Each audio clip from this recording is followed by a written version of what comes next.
buttons here that make us be heard by people and say, that's right, I have to make sure this is also slightly not... God, why are both of you like this? There we go. Now that's good. Hi, everybody. Greetings. Welcome to Discussing Tabletop. Again, me occasionally forgetting the Discord issue, which, you know, it's probably not solvable, but I just have to remember it, and it just makes sure, like, my pages over Discord are just not quite, you know, maximized. Almost filling my screen. There is a potential solution. I mean, how many ports do you have? Monitor ports do you have on your computer? that I couldn't answer off the top of my head. Because they actually make it dummy ports, which basically tell your computer that there's a screen there when they're not. They're extremely cheap, and basically you can use it to like move your basically you can move it off screen and full screen it and still see it in OBS, but it's now off screen on the dummy port or on the dummy like video monitor basically. Interesting. And then it will stay full screen and you can do other stuff. So it's like a cheap alternative to having an extra screen. Interesting. Well, if I might have to worry about it. Maybe not. Well, again, that's a we'll see about that one. But yeah. Look, I've thought of a bunch of weird solutions to problems I've had, and that is one of them. I'm fine with that because, again, it's that one thing of like, you know, it's a problem. It hasn't been too bad, but it might also not be a bad idea to fix problems before they get worse sometimes. But anyway. I mean, it's just you have to worry about not having things over the top. It's like full screened. It's fine. It just basically gets rid of the cameras temporarily. Yeah. Anyway, that's why I have the screen open, so I can catch it. Yeah. But welcome, everybody. I hope everybody's having a good holiday season for whichever kind of holidays you celebrate or don't celebrate. I mean, you know, at very least, in most places of the world, there is at least some kind of celebration or at least holiday around this time period, leading up to, of course, the New Year. And I'm hoping everybody's having a great time with it. It means it is a very light docket today. It's not that there wasn't news going on, but a lot of it is just kind of like, it's the same kind of thing. Like I tend just to try to put the more interesting news topics on the list. You know, we could talk about a lot of things, but if it's not that super interesting, it's just there. You know, so I do try. If I can't go on a 20-minute rant about something semi-related, then it's not a worthy topic. You know, that's a very good way of describing it. You need that huge rant about it. But yeah, so we've got some interesting things to talk about for a little bit here, and we'll dive into our deeper discussion. And then we have opinions on things that happened this week. Very deep opinions. Anyway, we should start with our just topic session. Here, there we go.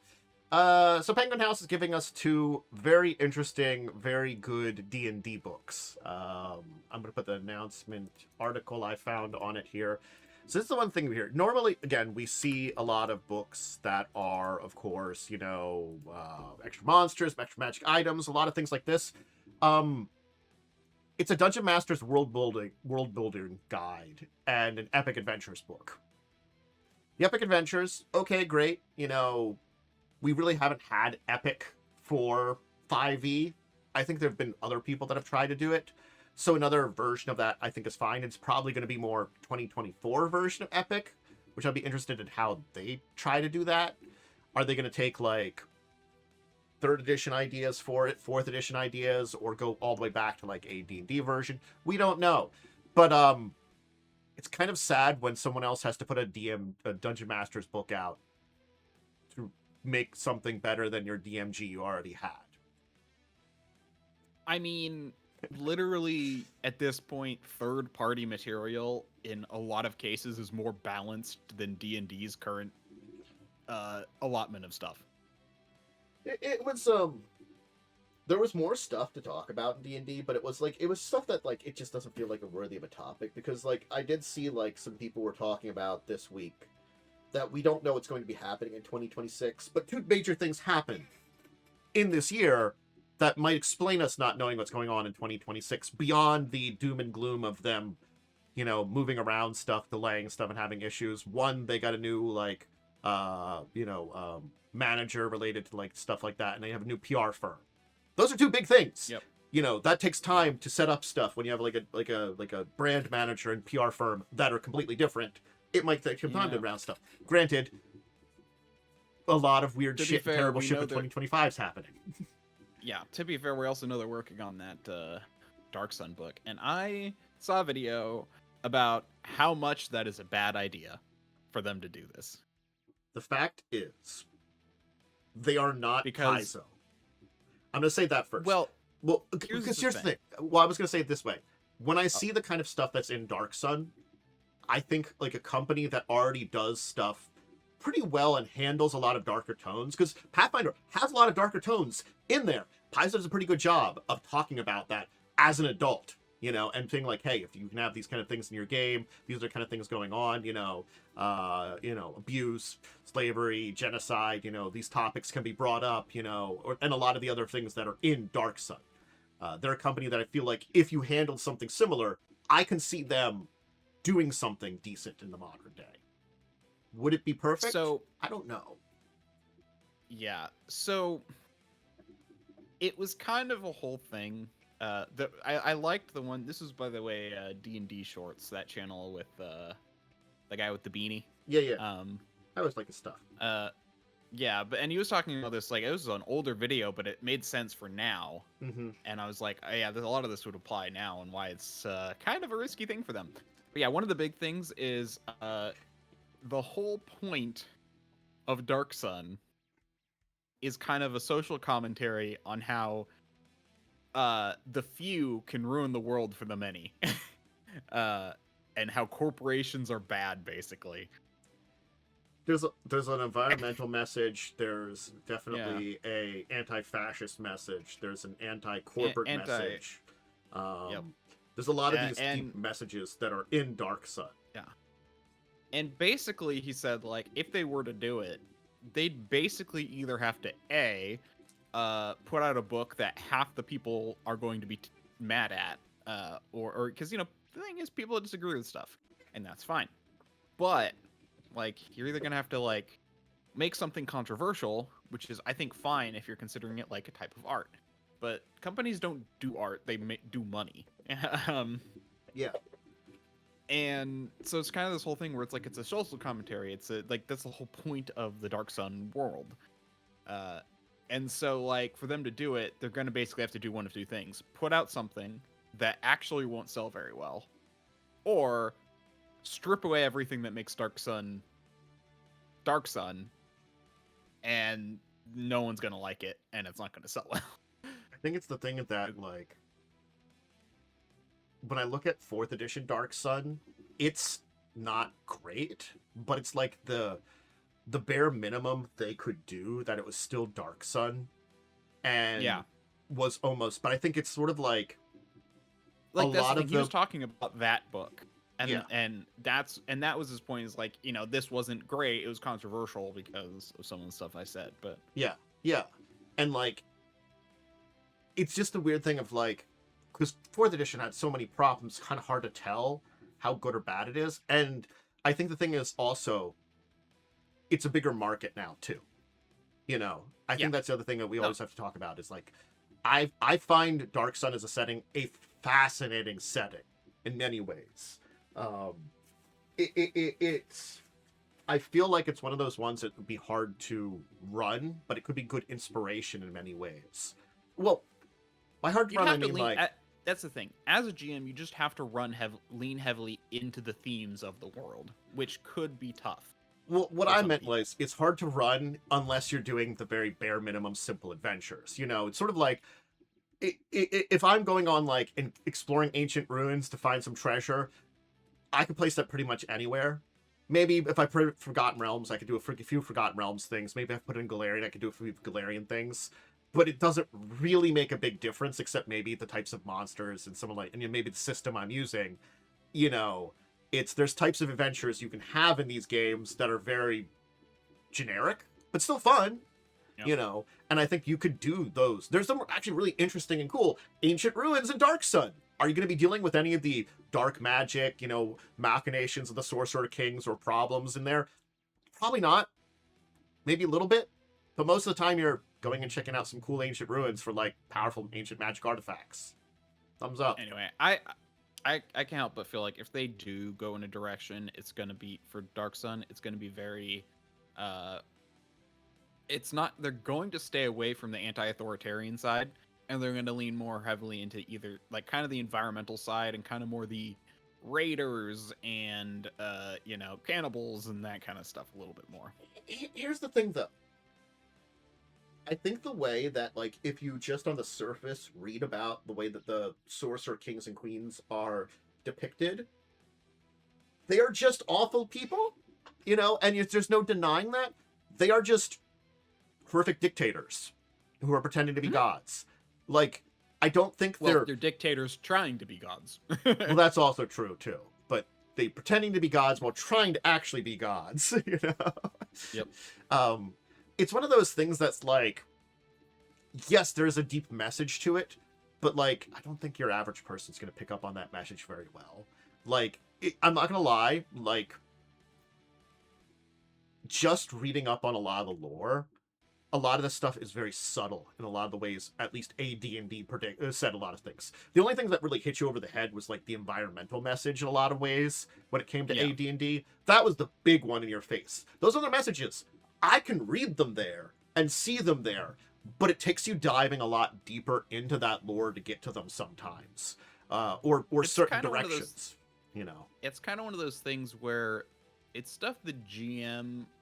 It's kind of more like it leans in towards it without actually, like, kicking you in the face with it, I think. Like, but yeah, the environmental message is the big one, because the whole... I mean, that's the one the players see. Like, you gotta remember, it's like there's two sides of the things the players see and the things the GM sees, and then, like, kind of what the GM shows to the players. It depends on how you go about it, but... I think that's the one thing about, like... Seeing the Unearthed Arcana, I don't know if they're going to do it right, because they have literal people being defilers. And defilers are supposed to be people that are grabbing power in order to, like, destroy the environment around them. You literally can do a Sorcerer King patron. Yeah. You seem to forget about that. And the source... That's why I think they're going to be a little... That one, I was passing off a little bit, because warlocks deal with dark powers so often, you know. Yeah, but... It's usually a lot more of a gray area, whereas this one's kind of like, these are the bad guys of the settings. I'm sorry, but fiends tend to be pretty terrible. That's the kind of the thing, is like, you can find fiendish patron very often. Like, that's the thing. Like, the lawful evil side of things is generally seen as a gray area. It's like, if it was a demon patron, that would be, problematic. But they don't have a demon patron, they have devil patrons. I thought it was just fiendish patron, and so it's kind of more gray. Like, for which type of fiend it is. I thought it was supposed to be devils. It might be. Like, I think it is fiend. I think they call it fiendish patron, but I think it's supposed to be a devil. Let me just take a look here at the patron. Archfey, Celestial Fiendish, there's Fiend. Great Old One's a weird one too. Undead's a weird one also. Pact of a Fiend in the lower planes of existence. A being whose aims are evil. You can always strive against those aims. This is 2014. Such beings desire the corruption and destruction of all things, ultimately including you. Fiends powerful enough to forge pacts with include demon archdevils. Yeah, they do. They also mention... they do say demon lords. Okay. And they also say Yugloths, which are just the, like, you know, evil for the sake of evil. Yeah, but they're they're technically the worst. They tend to be evil for self-gain, which not for the sake of evil. Demons are evil for the sake of evil. Well, demons are interesting because they also are just like beat each other up, chaos, corruption, you know. And so it's sort of like, usually it's less organized. I think that's the difference is Yugoloths, like, their lore tends to put them towards, like, they're a little bit more organized and, like, you know, I always feel like they're worse just because they're like kind of like demons, except they're like, you know, can actually like, because that's the thing. It's like demons would be really bad if they could work together, and Yugoloths kind of hit that point in the middle. Yeah. The rarity of demons working together is like, oh, there's something over there, and we all want to kill it. Cool. Okay. I hate you now. We killed it. Wait, yeah, it's like, wait, we killed it. No, I took the, and I'm the one who killed it. That means I'm the best. No, kill you. Okay, kill you. Okay, now there's a demon war. Yeah. Until there's not an excuse, they fight each other, you know? Yeah. But yeah, I think that's why, like, but anyway, I think that's one of those things is normally for Fiend packs, people really default to Devils because it's the easiest one. As you said, it's a little one that can be a little bit more gray. Because as much as like both if you are, it's that kind of thing where you can kind of be one alignment away from things and still feel okay. So sort of like chaotic neutral tends to be kind of asshole-ish, selfish, and still like, you know, not really great. But awful neutral, you're still generally like, you know, maybe not a good person, but you're still obeying something that like, you know, keeps the order and keeps you from being kind of like a jerk in most situations. And so that kind of connects up with, you know, lawful evil very much. It does kind of have that kind of gray area of it to a degree, you know, and with its teachings and stuff too. And I think that's where like it works better as a gray kind of area. And that's why people tend towards that when you're Fiend patron and stuff like that. And again, like, I think it is a lot of the other ones are either not really aligned or can be good. Like, an undead doesn't need to be evil. A great old one, it's an unknowing thing from beyond the stars. You know, you're not really dealing with alignment, stuff like that. But yeah, when we get to, like, the Sorcerer Kings and Queens, 95% of them are horrific. There's technically there is a 1%. There's one of them which he did do a lot of horrible things, but over the centuries was like, you know what? Maybe all the horrible things I did was wrong. I'm gonna do stuff to try to make up for it. Can he? I don't know, but one of them found a conscience. That's why he's really cool. You know? It's like he's like, yeah, I did some awful shit.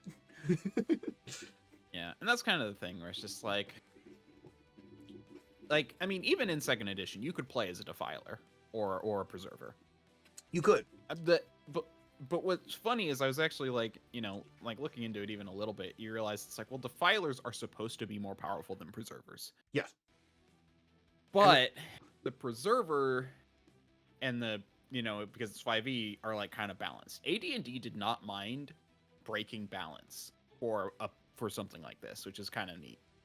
And I think it's one of those things is 5e likes to play it safe. And what I mean by that is it doesn't present challenging roleplay situations very easily.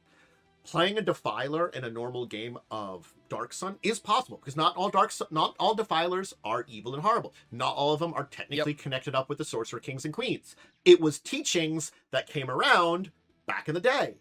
But as a Defiler, you know what you're doing. And you know you have to wield that power. And are you keeping on like a straight and narrow? Again, it's a very gray world of Dark Sun for just the normal people. But it's sort of like, how well are you towing that gray line by wielding this power? And that's a very challenging and interesting place to be in role-playing that we had back in AD&D. You know, can we do that very well now? You can have that, not mechanically is what I'm kind of saying. You can make a player the player can make a character that has this complicated stuff, but like this is like built in mechanically. I'm choosing something to start out with, and everybody knows with it, rather than adding a random thing in a backstory. Random things in a backstory aren't always used. Class abilities or ancestry/species are straight in front there, you know. So yeah, I mean, because this thing, if you look at that ability, the Defiler abilities, it was like, oh no, you're actually like doing stuff with your Defiler abilities. You're drawing life out of people on purpose, is like the whole point of the Defiler abilities. Yeah. And you get benefits for it. And it's just kind of like, Anyway, I think we should move on. Yeah, I'm very curious to see what they're going to do with that. I really am too. Hopefully that's 2026. I have a feeling it is because Unearthed Arcana tends to come out about a year before things, but they have dropped things in the past, so who knows. Well, it was also like they delayed a lot of stuff related to Eberron because they're having printing issues. So I think that's the other thing that we've been seeing is they've been having some problems. Granted, that could just be something minor in a one-off case, you know, but we'll see what's going on when it comes to next year. It's definitely a thing to think.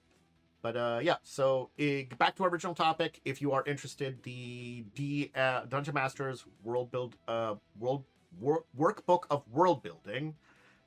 There's a lot of campaign stuff, rewards for magic items and stuff, story hooks, map making, a lot of stuff that is really good to have. And I don't know how much of this was in the DMG. I know there was some. Not a lot. They kind of threw out a bit of the making your own world and went more into the we're going to describe to you a setting. Not necessarily bad, but I feel like when they dedicated a lot of time to keeps, they really love those keeps. It's not as big as it sounds. I know, but they talked about it. It felt like they wanted to like draw it in there. What I disliked is how much they're like, oh yeah, we have like a comprehensive way of pricing items now. It's just as bad as it was before. you know, it's like it's literally the exact same thing. Instead of ranges, they just have fixed prices. Yeah. Question is, where can you get this? Because that's what I'm sure. This is Penguin Random House. I know, but I'm like, I don't probably find there. Anywhere. Yeah, there's no link in the article, so it's probably on their website about it, and it's coming out in May though, so it's not out yet, but it might be for pre-order. May 5th. Each book having a $26 price tag. I don't know if that's for a physical book or just a PDF. I probably check the page. Okay. It is on Amazon for pre-order as a hardcover, and that's $25 for that. So I assume that's what it is. So they're like probably half books. They're not like huge books. And the player's workbook of Epic Adventures, I was wrong. It's not actually like Epic Adventures. It's supposed to be like a book that makes it easier for like player stuff. A player's handbook expansion, kind of like the other one's a DMG expansion, I call it, for meeting up on it here. That's cool. So, supplemental books for these two things that Wizards put out, because they can never, at least nowadays, put out a perfect book with everything you need to know. I'm just remembering back to 2014 and the amount of rules that were like, does this exist? Sort of. Okay. This is more just completely unrelated. Well, like only tangentially related, but I'm looking on here on like Amazon and it's all like pre-order will come out May 5th. Returns, free refunds if replaced or free returns and refunds if returned before January 31st, 26.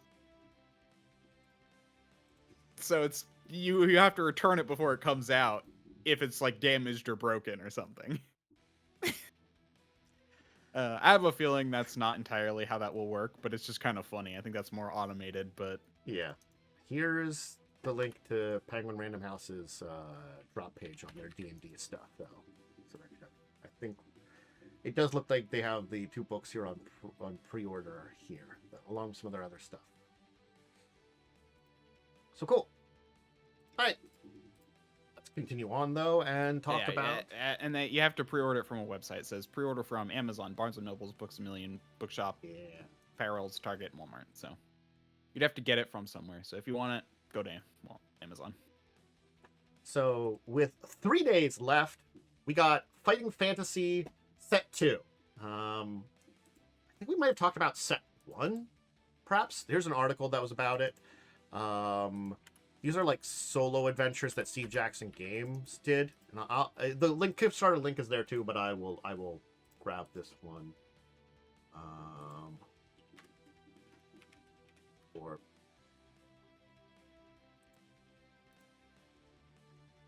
that didn't work.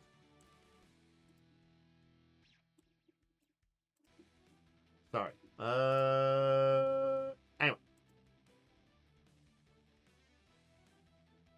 There we go. I'm trying to get a better link. Fine, a good enough link. No, that's the old link. That was set 1. When you link from one thing to another, it's always just so like jank. You know? It really is. Yep. Really is. And I'm just upset about it to a good degree. Just a little bit. Anyway, as I try to get the Kickstarter's linked in there, so as I like try to figure out the other link otherwise. Oh hey, that. Anyway, so brain work good. Think. This is a classic series. It was by Ian Livingstone and Steve Jackson. The point of this, the fighting fantasy, was solo little like RPG experiences. So it's kind of like choose your own adventure meets an RPG. I think that was the best way to describe it. Mm-hmm. Oh, these are those. Okay, yes. yeah, I remember these now. Yeah, I think we talked about when they put out the first volume of the ones that they were basically reprinting, and this appears to be the second volume, which is up for 3 more days. I assume you can still you want to get it within 3 days. This will be up on my YouTube within the time to get it. But at least, very least, you'll know that it exists, that they'll have these probably out on their site, even if in PDF form, so they're kind of bringing them back. And apparently the first one was successful enough that they're doing a second batch. And this one's pretty damn successful here, too. Not gonna lie.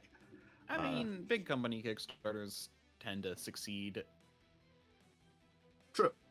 Because it's basically just a way to get the stuff with slightly more out of it. It's, yeah, anyway. Yeah.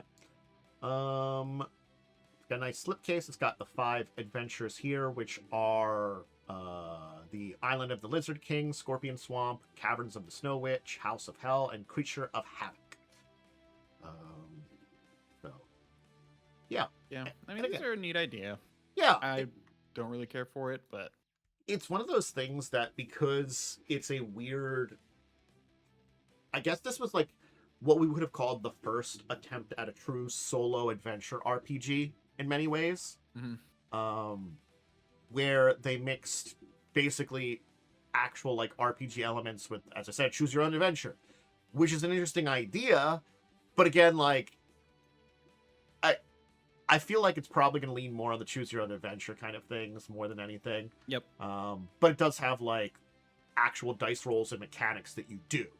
So it's like choose your own adventure, except, you know, I roll some dice and my outcome determines it here, and it's probably like... And you can even make like a character sheet and stuff. It's all like a character sheet thing.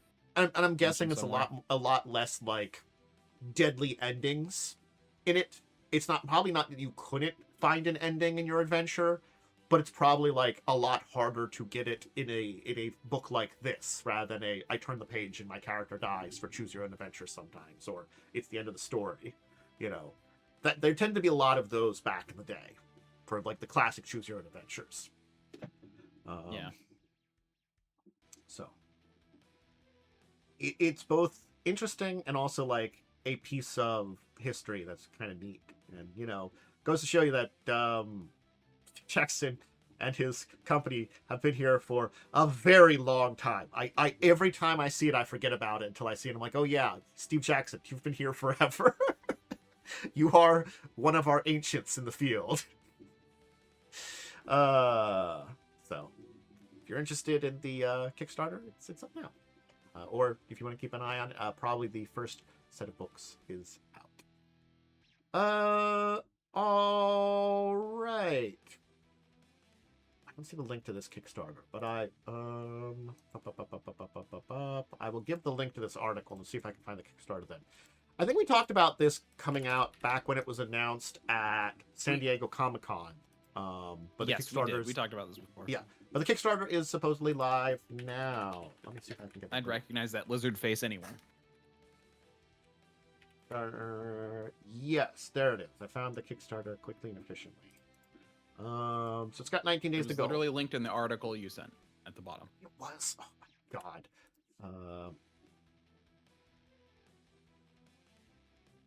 I don't see it. The link's not showing up for me, so whatever. Thanks. Oh, wait. It's gallery. Sorry, the Thundercats. Yeah, the Thundercats. You're talking about the Sorry, I thought you were talking about the RPG thing still. Oh yeah, the Fighting Fantasy. No. The Thundercats one. There it is too. But yeah, no, the Kickstarter is finally up now. So we're getting a better sense of what it is, because I think like it's one of those. Switch to the topic then. Oh, sorry. Yeah. Thank you for that one. There we go. It's one of those things of like we talked about it when it was announced back at San Diego Comic-Con, but it's sort of like that doesn't really tell us much about what it is. They're doing D&D rules. It's 2024 rules. I think that's fine. It's pretty easy to make stuff on it. And I'm not going to lie, a mostly kind of fantasy setting with little sci-fi elements works pretty well for D&D. You know, a D20 system works pretty well for that. So yeah, it's safe. Oh well. I agree too, but I think it's again like it's one. What a lot of people unfortunately know is it for the basic D20 system, and two, I think a lot of companies that are probably less in depth in the RPG sphere, like Dynamite here, probably wants to stay safe rather than making their own thing. And it might be also easier to grab like one or two guys that can adapt, or people I should say, that can adapt this into 2024 rules rather than like a small team that could spend a lot more time and money making their own system. Mm-hmm. Anyway, yeah. It does have character creation for all the main groups that you kind of play as. A bunch of different classes, subclasses, and stuff like that. And it's got a lot of information about it. I think it's supposed to be based on the original 80s, because I know there's been some reboots of the series and they have different continuities, kind of like a lot of reboot series tend to have slightly different continuities. But I don't know if they'll like mention any of those others. I only know about the original because of I think it was Sci-Fi Channel showed a lot of episodes of this back in its days in early 90s. So I knew about this thanks to early 90s TV and Sci-Fi Channel, which gave us really a lot of weird shows sometimes for the cartoons they showed. But this is could have also been some Cartoon Network too. I don't remember. Early Cartoon Network. It seems like the only new class they have that they're saying here, other than some classes, is a mechanist, which I guess is its own thing, because it's I guess it's more the technology side rather than like the magic side, like an artificer though, or something like that. So that's neat. It's fine. I guess. This isn't your wheelhouse, I take it. You know, again. No, I never watched Thundercats growing up. It's one of those things that's like, it was neat. It was something to watch, but I don't think it was like the top tier of my list here. But it's an interesting one to bring back. And it's honestly like, it's me as a person that loves interesting worlds. Knowing from what I remember of the original series, it did have a very interesting world because it was kind of like a deep in the future, like after multiple apocalypses Earth. You know, I think it was supposed to be Earth or something. Okay. It is weird. It's a really weird timeline and stuff like that. And like, again, interesting continuity for like a kind of setting. That's the best thing I can say about it. Neat setting. But all right. So final main topic. Final for today. Technically 2 articles, but we'll talk about both of them because it relates to a little bit of law, a little bit of Diamond, which is also law, so I called it law stuff. So whether or not this will mean anything, it's something that's happening. Is apparently the United States Congress is looking on PSA grading and possibly being a monopoly. Which I'm saying, no shit, Sherlock. Great. The entire grading thing is like one group does all like the actual grading. It is indeed Uh, kind of a monopoly. There might be a set like one or two. like there's one in the U.S. and then there's one in the EU. Okay. So yeah. Um, Well, the United States one's being looked into because of like, stuff. Um it's so expensive to get anything graded. It is unless Yep. whatever you're doing is with so much value, it's so expensive, and other than that, it's so hard to get the Oh, value okay. of something. I was thinking of something else entirely. Yeah, this okay makes sense. This is for cards. Yeah, I think there might be one. I think there might be some in the EU, Yeah. but Oh. maybe not. Yeah, it's just the trading card monopoly on grading is just a mess. Yeah. And I think it's another thing is the entire ecosystem probably does not help.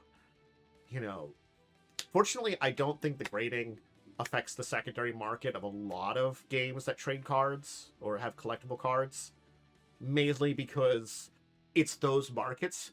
I think it's the high-end stuff which gets affected by them. Because one of those things is like, think about, oh my God, think about stuff like the high-end Magic cards or high-end Pokemon cards. They just keep going up in price by Yeah. insane amounts. Like, I think it has to be something related to more recent years. Because I'm not going to lie. Like, from like 2000 to like 2010, things like the Black Lotus, it might have gone up, but not in massive jumps. Like nowadays, it is incredibly expensive. Like so much more than it was.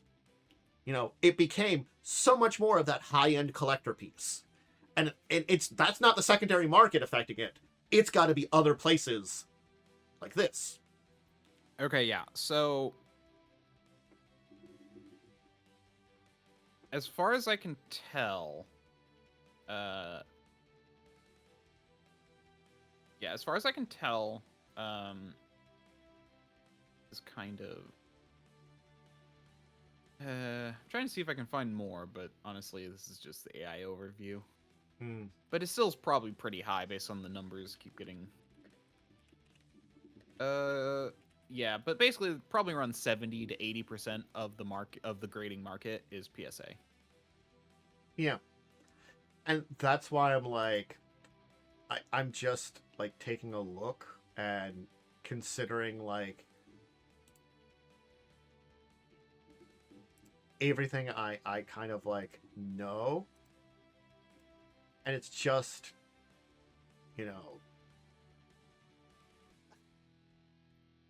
it feels crazy in a lot of ways, I think. Yeah. When you consider, granted, okay, he is 20 years out from there. But in the first 10 years, a Black Lotus, let's say like a unlimited Black Lotus, got to $500. It's like, what, like $10,000 now? It's a pretty big jump, in the first 10 years getting that. And I understand the popularity of Magic, I just feel like it's gone up a lot more than it should have without without pressure from other places, just the natural thing. But the time and age do things differently too. I don't know. This is like one of those things is like, I feel like it's a hard thing to track and understand in a lot of ways. Okay, so the 72%, since I found some other things, is for sports cards specifically. They still have a large percentage of others, but they don't have as big of one for things like Magic and. But I still think it's high. I'm trying to find if there's a number for that one. I found an article which displays these prices so well. unlimited. This chart I found here to basically talk about. I'll link this article actually, which is on TCG Player, and a little down on it, it has this information on unlimited prices from 2010 to 2021. In 2010, it was $800 to get an unlimited Black Lotus. Okay. It was another 4 years before it was getting up there. It spiked up in price, probably the highest, from 2018. Because in 2018, it was around $4,000. In 2021, it's $11,000. Something happened there. Sorry, say those last two ones again. Okay, 2018. Early 2018. Around $4,000 for an unlimited version of Black Lotus. That was the last one ever printed. 2021, it hit $11,000. And that was actually down from $12,000 at one point in time. So, it, like, nearly tripled in price in 4 years. That's weird in a lot of ways. Give me a second here to get off my tinfoil hat and answer my cell phone. Yeah. So, yeah, I'm looking into this. Oh.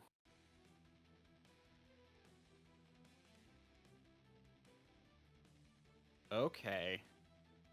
Okay, right. Just when I'm done the show, I can open up a can. Apparently. So, here's the thing. I was looking up potential alternatives. I said it was multiple factors. You know. Well, they recently bought out some of their competitors. Meaning they own even more of the market. That's another thing too. Yeah. So they own 79% of the industry's overall grading business.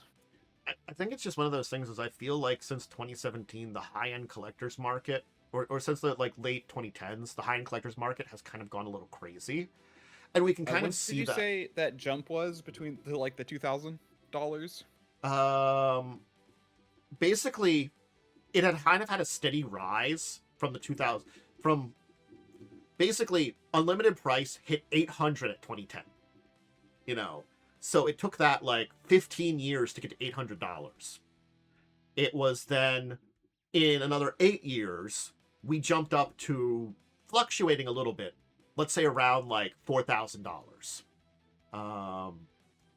That's a pretty big jump from 800 to, 4,000.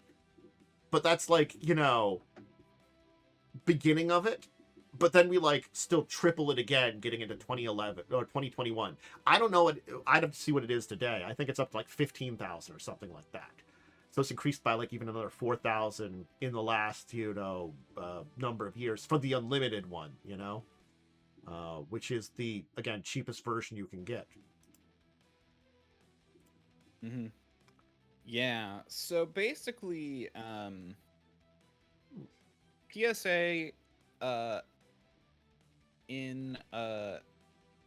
yep, okay, so here's part of the issue, and here's why they're being looked at. There were basically 4 graders in the world, as far as I can tell. PSA, CGC, SGC, and Beckett. In February 2024, they bought out SGC. This year, they bought out Beckett. And they already had 72% of the market, and they're collecting the others. So now there's only 2, and they got all the business from the other 2.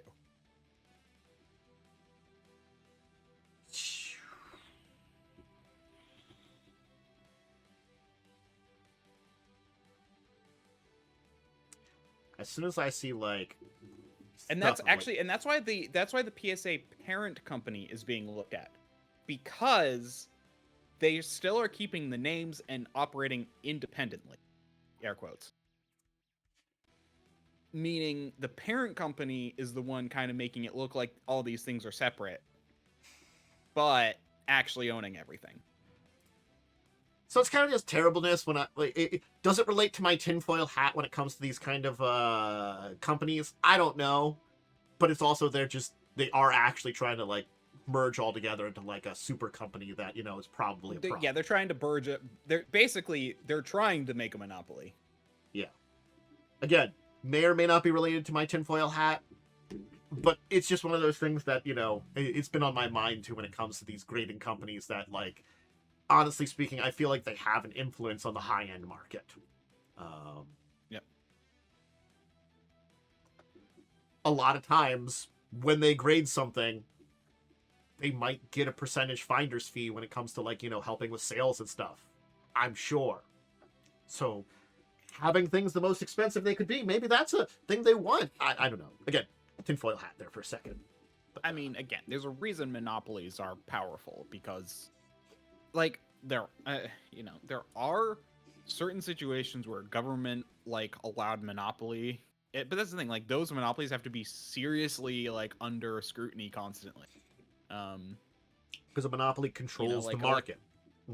Yeah, but sometimes you need that, like electricity and stuff like that. You need to have one group looking at everything to make sure everything's functioning under one roof, because I mean, imagine if, your power station down the street was bought out by another company, and you know how to pay them their rates, which are higher to all new people. It's like they could do. It's almost like a monopoly in its own right, just by being able to buy out infrastructure. That's why those kind of things are like. Anyway, but stuff like this, where a well-regulated monopoly can work, but it needs to be. Those words are well-regulated. I wouldn't even say well-regulated. I would say heavily regulated. True. Heavily does probably imply that it has to have a lot more watching than just, the basic infrastructure in place to make sure of it. Having better checks and balances. Anyway. In fact, that's why internet is such a trash thing in America right now, because it's not a monopoly and it's not well-regulated, and everything is very cutthroat. Yeah.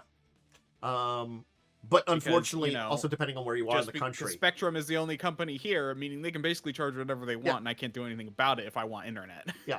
In the places where they are a monopoly, you oftentimes see people treated worse in these places, It's like one of those things, it's like, yeah, I'm in a good area because I've got actually a couple choices for my internet. So they do tend to do some good competing for me. Do I change? Yeah. But it's sort of like, Joe has like Comcast and he's nearby to me. I have Verizon related stuff, because both of them are options this area. Okay. There's some other ones. Anyway, yeah. So that's the whole thing. So yeah, they've literally acquired pretty much all the competition. So we do have so CGC is the only is the only lone remaining independent authenticator of the 4 major authenticators. Of course. Of course. So yeah, I can see why they're being looked at for monopoly, because they've literally increased their market share by 11% in 2 years. Yeah. Yep.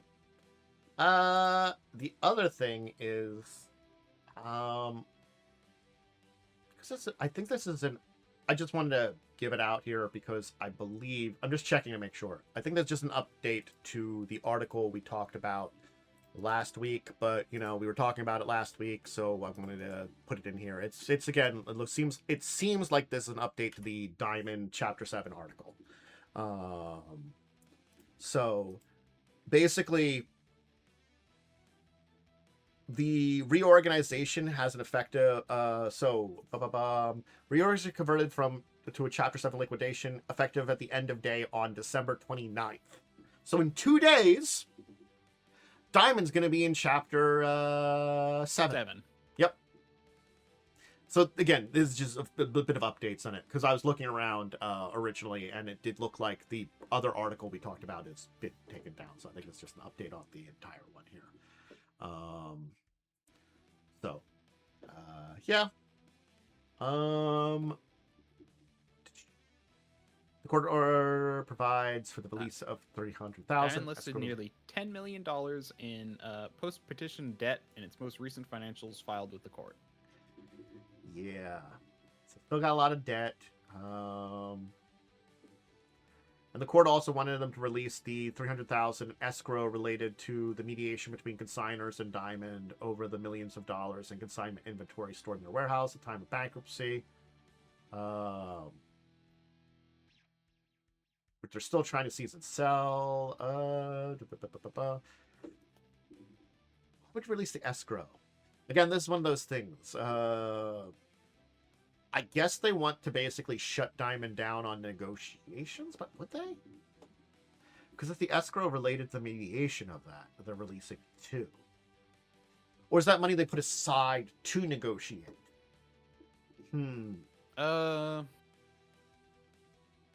Escrow is like kind of like a so $300 in escrow.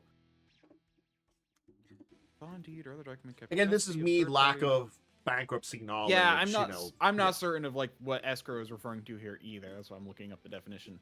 I was gonna do that just in a second too. I'll let you do it then.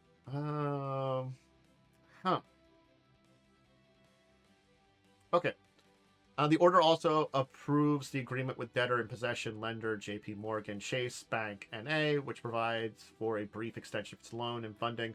Okay, so I think that's one of the big updates too, is that there is basically a little bit of extension on the loan with J.P. Morgan, which tends to be their leading debtor. Yeah. At least that they can basically transition to Chapter 7 orderly without any trouble before having to actually pay them out there too. So that's good too. It does mean that, like, though JP Morgan is theoretically getting their share of their money, they are not like swooping in the chaos of changing over to grab money, basically. Like the court's like, hey, hold off. You'll get your money. Just hold off. You know? Yeah. Well, I'm just trying to figure out who this is. Yeah, I'm just trying to figure out, because basically escrow is basically some like $300 held in escrow is basically a deposit. So they put so it's like a deposit of some kind. It seems to be related to the mediation.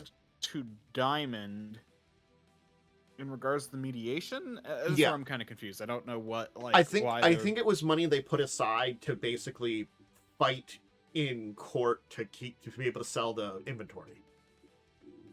Because remember, they wanted to sell the inventory, went to court about it. So it makes sense that they put money aside to basically like, hey, court, we put money aside to, like, negotiate with you about this, I guess. If someone like has knowledge of law, back in YouTube comments of things, put something here for information, please. Yeah, because my whole thing there is just like the wording here, I feel like isn't super clear who the escrow was, because like I recognize it's kind of like a deposit for something. And it's related to the mediation, but it's like, did Diamond put down the deposit, or did other people put down a deposit, or did Diamond like put that them for legal fees, or did they put it down to the other people as like because I know there was like a partial resolve thing where they like gave some stuff to other people. I don't.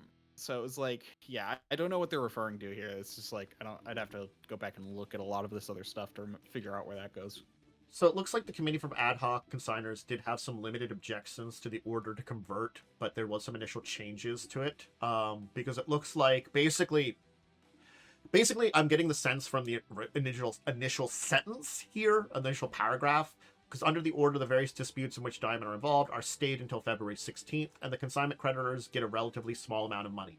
So what I'm assuming here is basically this is a way that the consigners can get something out of this. This was going to be, they were getting nothing. They were fighting for it. They wanted try to get their stuff back, but it's such a mess, and they are just basically liquidating. And when something goes to liquidation, I guess the consigners are like, look, this is us getting a percentage of what we were owed, at very least, So, yeah. It did look like, at very least, that the consigners are, on board with the conversion after some, playing around. So, is this the best results? Probably not, but it's happening. Turns out, Diamond kind of actually dug their own grave. So. Oh, okay. The 300,000 was for the stuff like they sold the Sparkle Pop to who then sold. So they had to put that money aside because they had already sold it to people. So that's why. Oh. So that So that's the 300,000 escrow. was for the stuff they accidentally, because they have horrible records, gave to Sparkle Pop and didn't tell them it was consignor's inventory. Just like, here, you can sell this. Yep. Yeah. Oh my god. So Wow. Yeah, so the 300,000 was to be put in escrow until that can be settled. Wow. Because, again, like, Sparkle Pop's like, hey, we just got this stuff. We don't know what's what. We weren't told. Yeah, we didn't. Yeah, we weren't told. We just started selling it. Mm-hmm. My god. The mess. So of yeah, this entire thing. that was the escrow. Okay, that makes sense. Okay, that's what it meant in regards to the Thank you. mediation. Yeah. That makes sense. Sorry, I just dug into like kind of more of this. I just looked up something. Yeah. That's fine. Related to it. I'm not gonna lie, it does take a minute to Try and figure out what it was. Parse this here, and I'm sorry, like, without you, I probably would have had a lot more. This is why I try, like, I look over these and kind of skim them, but I don't dive deep, because I'm like, I just need another person here with me to sometimes understand some of these articles, like this one here, where I can be like, I just need someone here to help with this. Mm-hmm. These especially. I work in accounting. I work in accounting, the second most dull job in the world, right behind lawyers, so I get some of it. You understand their language to a degree. But yeah, so I guess, honestly speaking, we might hear some things out of it this week. Otherwise, I don't know if we're going to hear a lot before February, because that's where a lot of disputes are being like stayed to. And I'm assuming by then, whatever liquidation will be organized under the, third party will have organized things, hopefully. But I guess we'll also have to see, because of from everything we've heard about the mess that was Diamond and their books in general. Anyway, thanks, Diamond, again. Yep. Gosh. Okay, so that's where I'm like, where did this 300,000 come from? I was just so confused about what that was in relation to at all. Yeah. Ugh. All right. Crazy. I got a deeper discussion topic. We've handled this kind of before a little bit, but not in the way that I think we want to handle it here, because we've kind of talking about this, and we've talked about like time management when it comes to the DM side. And I think this one is a little bit on the person running the game side, but this is also on the player's side too. Managing actual in-game time, So I think I actually think this is more on the GM, because I was actually thinking more from a GM perspective. I don't remember covering this before, so we've kind of like talked little bits and pieces about it without covering it directly. We've kind of skimmed around it, I think, as a topic. Because to be fair, managing time as a player does come up, especially if you have lots of things like downtime, where you need to keep track of how long it takes for you to do things. Assuming your GM keeps track of the time that you have to be doing these things. That's why I was thinking of it more as like a little bit of a cooperative thing between you and the person running the game, the GM. Yeah. I think yes, the GM is the top of it, has to establish the basics for everything. That's why they're very important. They have to establish the time frame. They have to kind of keep track of that time frame. But then it comes down to when that time frame is being expressed, it is a cooperation between the two of them. And really, you both have to manage it well. I think that's the problem too sometimes, is like the DM's like, okay, you have this much time. What are you going to do? You as a player have to understand what your character is going to do during that time. Is it something cool? Maybe not. Maybe it's simple. But you sometimes have to express that, and you kind of have to work with them. To be fair, perhaps I didn't make it very clear when I suggested this topic, but I more meant like actually like the cooperation between player and GM about how long things take. I thought that's what I was saying, but maybe I was saying it differently. It's a different one. Well, I think we're thinking things slightly differently. So here's my point: is that like, I think it's important for the GM to determine when a player says they're doing a thing. Like, let's say they want to break down a door. Yeah. And you say, okay, roll a strength check, and then they fail, and they're like, can I try again? And you say, sure. In your mind, it may be like time is passing, but you're not communicating to the players how much time is passing. But does that passing time even matter? Because if it doesn't matter, then why did you make them roll? So there's kind of this thing where it's all like, actually knowing how long things take, or having a system for how long things should take, is important for a GM and players to be on the same page. I see what you're saying with that one there. I get that there. Okay, that makes a lot of sense. It's the entire thing of like, when you are using time as an element in a lot of the game. So I guess we'll do your kind of decided thing, because I think that's a good one, and we'll save the other one I was thinking of as maybe like we'll call that like time management in game. So they sound similar, Yeah. but they're different, because time management in a game is something different, and managing in-game time is something different. Yeah. Yeah, now you see where I was going. Sorry, I do see where you're going with it. It's the fact that like you have to understand when it comes to, it's that entire thing of like, do players like to roll?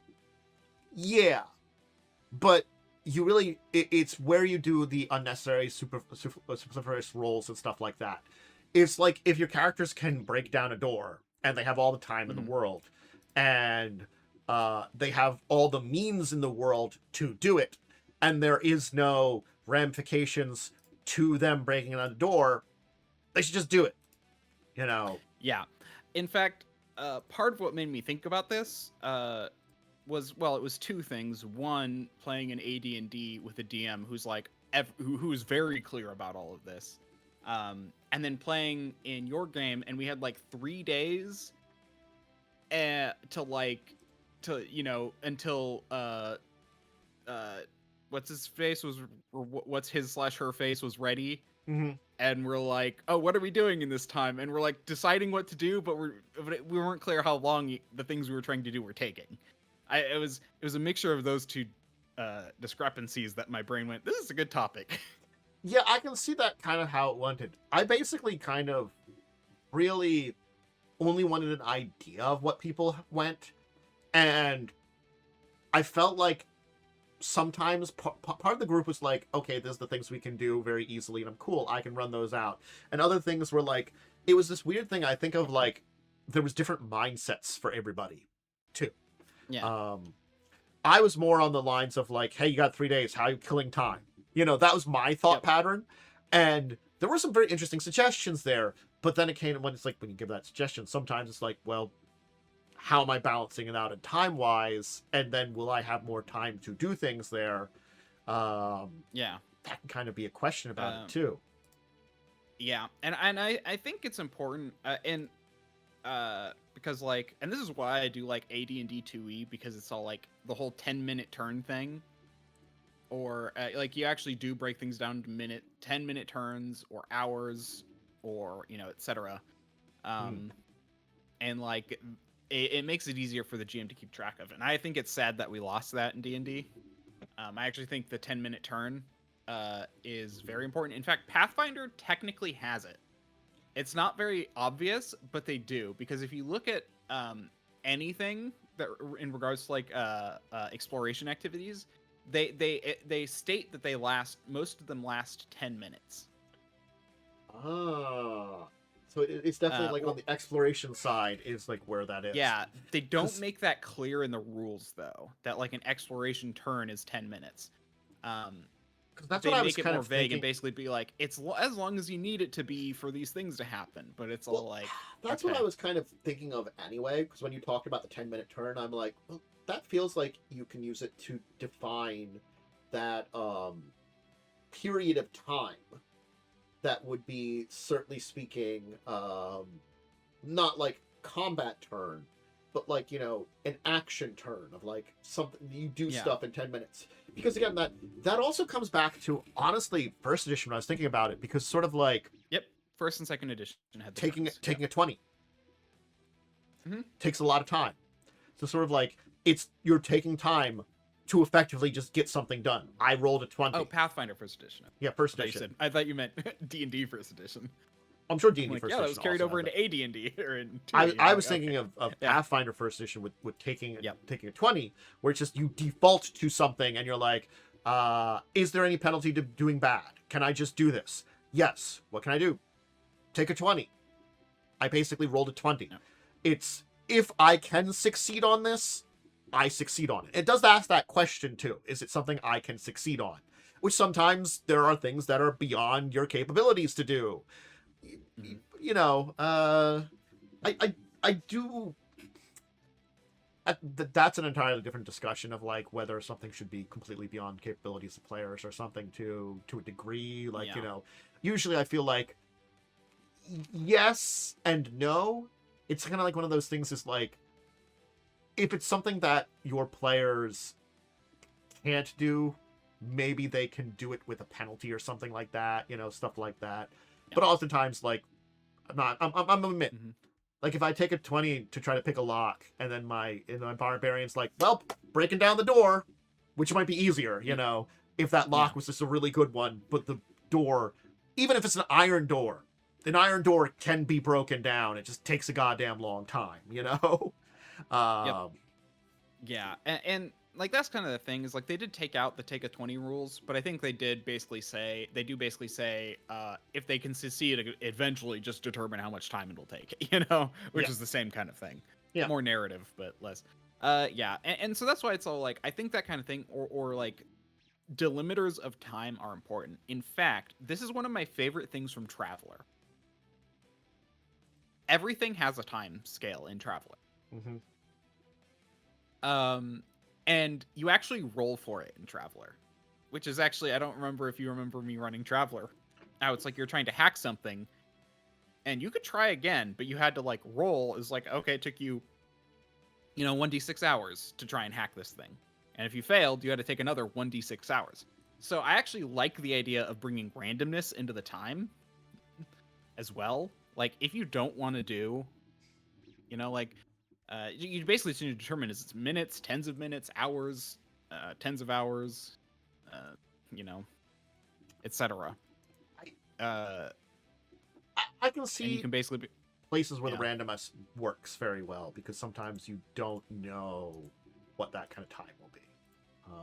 Yep. And that's the thing. I don't think it's great for everything if the rules aren't built around it like they are in Traveler.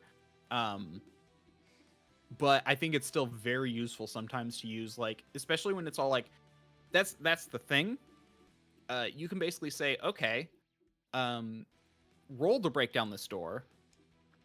If you succeed, then you do it, on your first try. If you fail, then I'll roll a d6 and add the difference to that number, and that's how long it takes you in minutes, or something.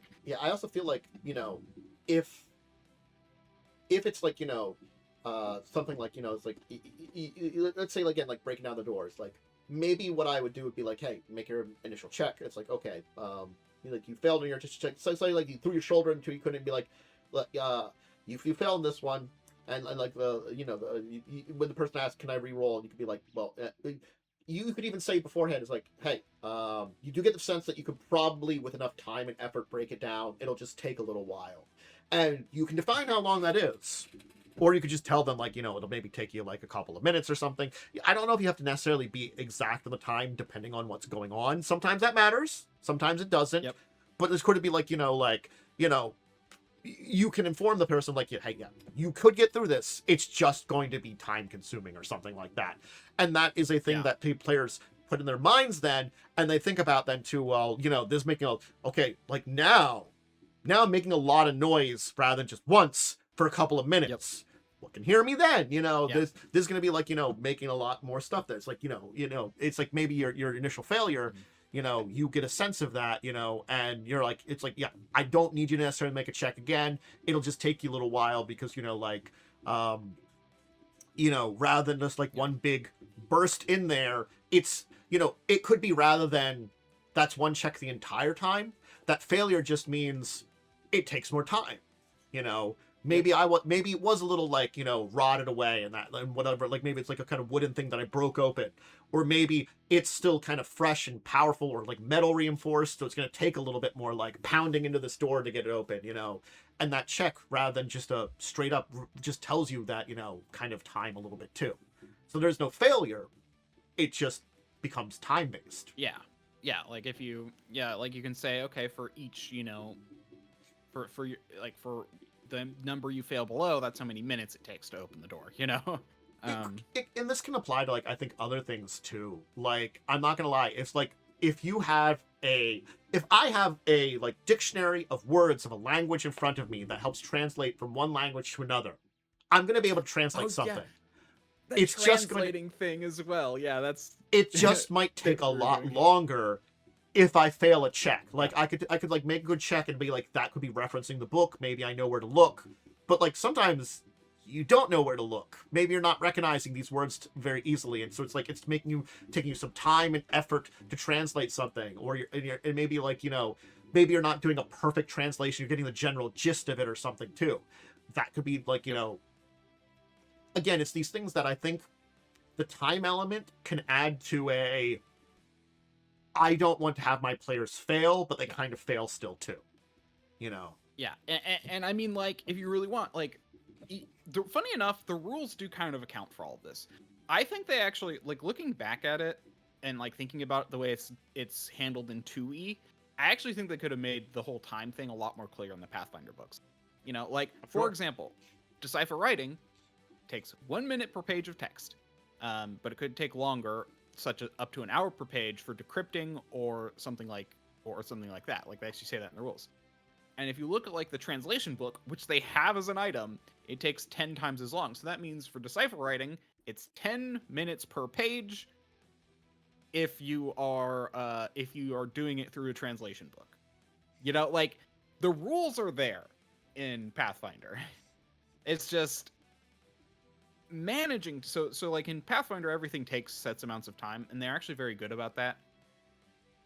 And this is actually, I think, important for things like D&D and Pathfinder because of the fact spells have duration.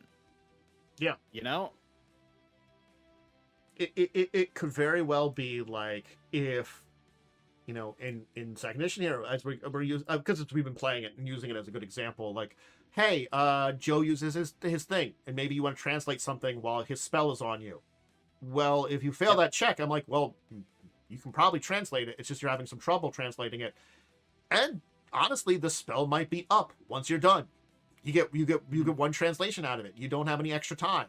Where if you roll really well, you go like, oh, you get through it. Maybe you can work on something else afterwards, and you still use the spell a little bit. Have some extra time.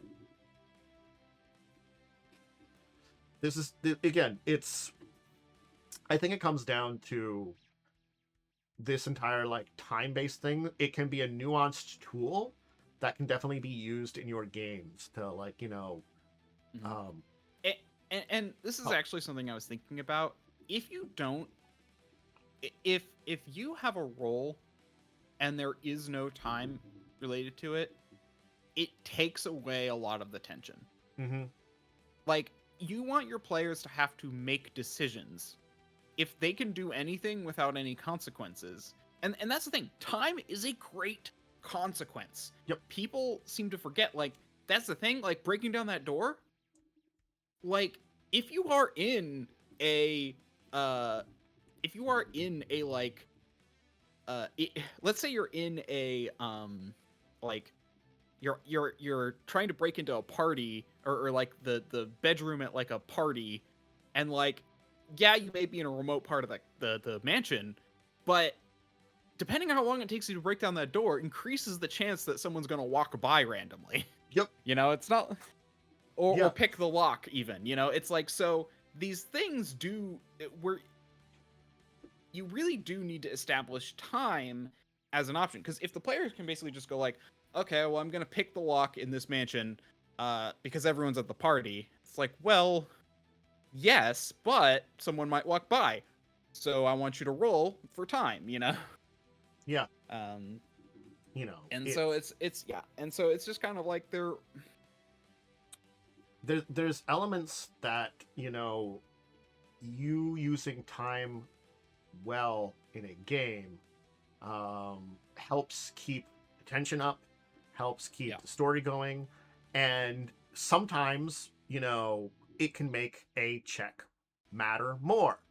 Again, it's that entire thing of like, why am I making this check? Sometimes that asking that question, you know, and the difference between necessary and unnecessary checks can be pretty big, but sometimes rolling a die helps break the tension, helps doing things.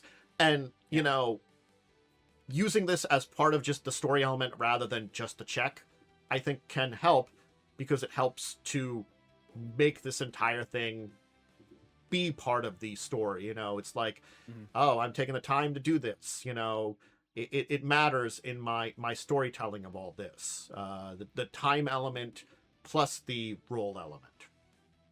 Yeah. And that's kind of the thing where it's all like, when we were trying to figure out, you know, like stuff, and it's like, okay, well, we can look at something for a day. We can, you know, like, how long is it taking me to break into this thing? How long was I talking, you know, to the tree? Yeah, you know, there's very much these things where it's all like, okay, how much of my day did that take up? You never actually made that clear. You just said, you still have part of your day left. You know, it's like, well, you know, and I'm not saying like that was bad if it didn't really matter, but because you gave us a time frame and we would want to make use of that time frame, the wishy-washiness of it made it hard for me to know, you know, like, okay, you know, like that's where sometimes making rules about, okay, we're going to do this in 4-hour chunks, and I'll tell you how many chunks what you're doing takes up, you know? I can see that as being a very good way of doing it there. Yeah, and so that's where it's all like, you as a GM can make these just decisions about how things are going to work. And I think that's important for players to be able to manage their time, because, you know, so that's the other thing too, where it's all like, yeah, it's kind of arbitrary. You may have just gone down to the street to buy coffee, but, you know, and that was your time to socialize. But I'm going to say, for the purpose of this, it's a 4-hour block. You know, you had to put on your shoes. You got distracted talking to someone on your road. You know, like, it was definitely one of those things. Is like, I wasn't originally planning for it to be as big as it was with your players. Basically, you guys made a lot of like, I thought you were just gonna like do research some books or something, and you're like, we're gonna do all this really like cool stuff, and I'm like, so we actually have to like do things like during this time period. You actually had good plans. Which wasn't bad.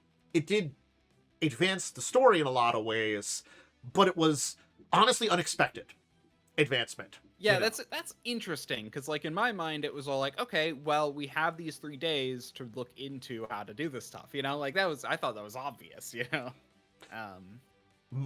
ideally we'll have what is her name? I'm gonna have to open my notes. Talk. There we go. I figure I remembered. It's like, I mean, we're not just gonna sit around and do nothing while we're waiting for Talk, you know? True. I mean, like, it was some of those things that, like, I assumed not correctly in certain ways. Like, you honestly, like, made everything with the, you know, getting of the vehicle a little bit more difficult than I thought you would. Because, I mean, that wasn't entirely our fault. We failed a lot of checks trying to sneak past. I assumed you would just go to the one that was kind of ruined and have one of you repair it, and it would have been a check. And maybe that would have been something you would have done during that time or something like that, or done afterwards. Yeah, and I think that's like kind of the thing where it's like, had we known, like, that was how long these different things might have taken. Yeah, and that's the thing, like, we could have walked by, taken a look at it, and basically then you could have been like, oh, it'll take you this long to repair. So it's like, and there's kind of this thing where it's like, I wasn't entirely sure. Like, we can either have it now, because in my mind it was like, okay, we'll either have to spend the rest of the time repairing this thing. He'll probably just let us do it for free, but take the rest of our time. Or we can go and get the other one. Because time was so loose, it was hard for me to make a decision about that. I can see that there too. I think it's like it was. And again, it wasn't that big of a deal. I'm not. I know I used you as an example a lot, but that's because you're one of the 2 games I'm in right now. Well, 3. Well, I'm fine with that too, because again, it's like one of those things, and that actually comes down to different issues we've talked about. That's kind of more like a miscommunication a little bit of ways, because it was like I kind of honestly made basic assumptions on how things would run, and I just was kind of keeping it as like I thought of it more as you have like 3 days mini downtime. What are you going to do with it? Yeah. I mean, the one downside to that is we did not have money to craft things, so I was all like, what else can I do with my time? Well, there were that was a thought I had. Elements that I knew, like Joe talked about going to that place, but I'm like, yeah, there are smaller places around. I can describe one of them, but there wasn't major temple places outside the, big one you're going to go to.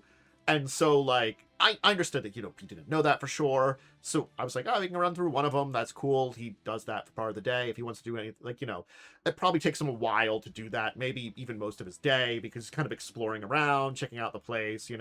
That's kind of where I kind of assumed that would be. Maybe then he spends a couple more days. And you guys might read on something or try to fix something up. These are like the thought patterns I kind of had. Yeah. No, and I'm just trying to make a point where it's just all like, I actually feel like anytime there's an allotted period of time, it'll be good to structure it. Like, I think that's something that's like, it's one of those things that like you do have to think about more in your game, and I wasn't thinking about that as well for there was a downtime structured a little bit better. Yeah, because like originally, and that's I think what got me thrown off the most, is that I thought my activity for the day was the tower infiltration, and that's where it's like thing got kind of weird, where it's like, oh, I can do more, so yeah. So I think it was what was going on with the other players that made me think that you would have had more time than originally. I think I was originally just going to keep it to like, that was your activities for the day, but and that's the thing is like, yes, what I was doing was shorter than what the other people were doing, but it could have been my activity for the day. Like, that's what I mean by structure, where it's all like, it could just be like one thing per day for each of you. If you guys want to work together, you have to coordinate that very easily. Yeah. Yeah. So. Yeah. And that's where I was all like, kind of confused, because that structure wasn't there. Yeah. But it was a mixture of that plus like, we had like a really crazy thing, race against time, in the Saturday game, where it's all like we were in basically round counting for 3 sessions. Like, we were taking turns every round because there's some crazy stuff going on. Even after that, we went to turns to like figure some stuff out for a bit, And so it was just like this really crazy structured period where I'm like, it was that dichotomy between the two that really hit me, I can see that there, because, you're getting hit with the timing thing, and it matters a lot. And we had like hours between these stops, and then because we were doing train stuff, and then we had a night in the town where we had only a few hours to research stuff, and so he was dictating all this time, and it's like it was kind of like a structured period. And so that's what gave me think this is a good idea. So yeah, but I think for things like whether it's downtime or downtime, you've got downtime, you've got like exploration time, and you've got like battle time. I actually think that's a very good way of thinking about it, because like, yes, the exploration for Pathfinder, like, yeah, you can say it's like, okay, exploration versus like hours. But that's the thing. Some things in exploration mode take minutes. Some things take tens of minutes, and some things takes hours. So it really depends. But Pathfinder does have that structure there if you pay attention to it. But even outside of those checks, I think it's important to think about how long things are taking so that your players can be on the same page. Yeah. Yeah, it's sometimes there are aspects that are more difficult to figure out structure, and like I think it's also one of those things is you have to think about it more because you don't know when that timing will be important. Like, yeah, there are plenty of times when maybe it doesn't matter. The time doesn't matter whatsoever. But thinking about that helps a little bit too, because you keep it more in your brain and you are ready for it when that matters much. You know, you this is something you can use all the time. Maybe it's better to use it all the time because then when it matters, you're ready for it. And there's a fun thing you can do as a GM. Let's say they're trying to break down a door. And then you go, okay, make a roll. Okay, you failed. Do you want to take I'll let you break it down in 10 minutes. You know, you can auto succeed in 10 minutes. You know, but if you do that, something might happen. Like, you can basically be like, if you have a structure to your stuff, you can actually add tension even if you don't plan anything. Like, you're like, okay, it takes you 10 minutes, or it takes you a minute to try and break down the door, and you, after like 10 minutes, you know, something might happen, you know, or let's say you establish that you roll for random encounters or something every 10 minutes. And so it's like they can either take the time to try and break down the door by trying, you know, and you can auto succeed in 10 minutes, but you can try by rolling every minute, but it will get harder as, you know, like, so you could do stuff with this to like really add tension and stuff. Because otherwise it's just, okay, I roll, I failed, I try again, you know? And it is kind of sad, I think, that 5e does not have any structure here. Like Pathfinder does, it's just not stated outright. It's actually, it's an ingrained thing that's not as open in its description, but it's still kind of in there. So yeah. But 5e, just outside of spell durations, there's absolutely nothing that like requires you to keep track of time. It's kind of sad. So, but that's the thing. You can add that in. I actually think it's important to add in a time period and like basically like, okay, these will take time. It requires you to actually think about it, but it's actually not that hard because you can judge it from case to case in most cases. Yeah. It's you have to establish something and then work with your players to figure out what that means. You know, I think it's the co-op, again, you have to be the initial, but then it's that jolly cooperation between you. Yep, because that's the thing. It forces your players to make decisions when they know the clock is ticking. Like, and that's actually the thing. Like, even if like there's absolutely nothing, you say, okay, it takes you 1 minute per try to break down this door. They may be able to like, you know, you let them roll as many times, but you say it takes a minute per, and then maybe just be like, and they may try twice and be like, you guys, we got to move on. Like, you didn't add anything. Like, that's the thing too. You didn't tell them something was going to happen. You just gave them a time frame. And let them decide. And that is actually, I think, important. So that's why I always think of time when I'm running games, because I'm like, okay, like, even if I don't make it clear to the players because it doesn't matter, you know. I know we've talked about that before, like keeping track of it for yourself. That's, I think, what you're but for this, it's like, keeping track for players. You making it important for the players. Yep. Cool.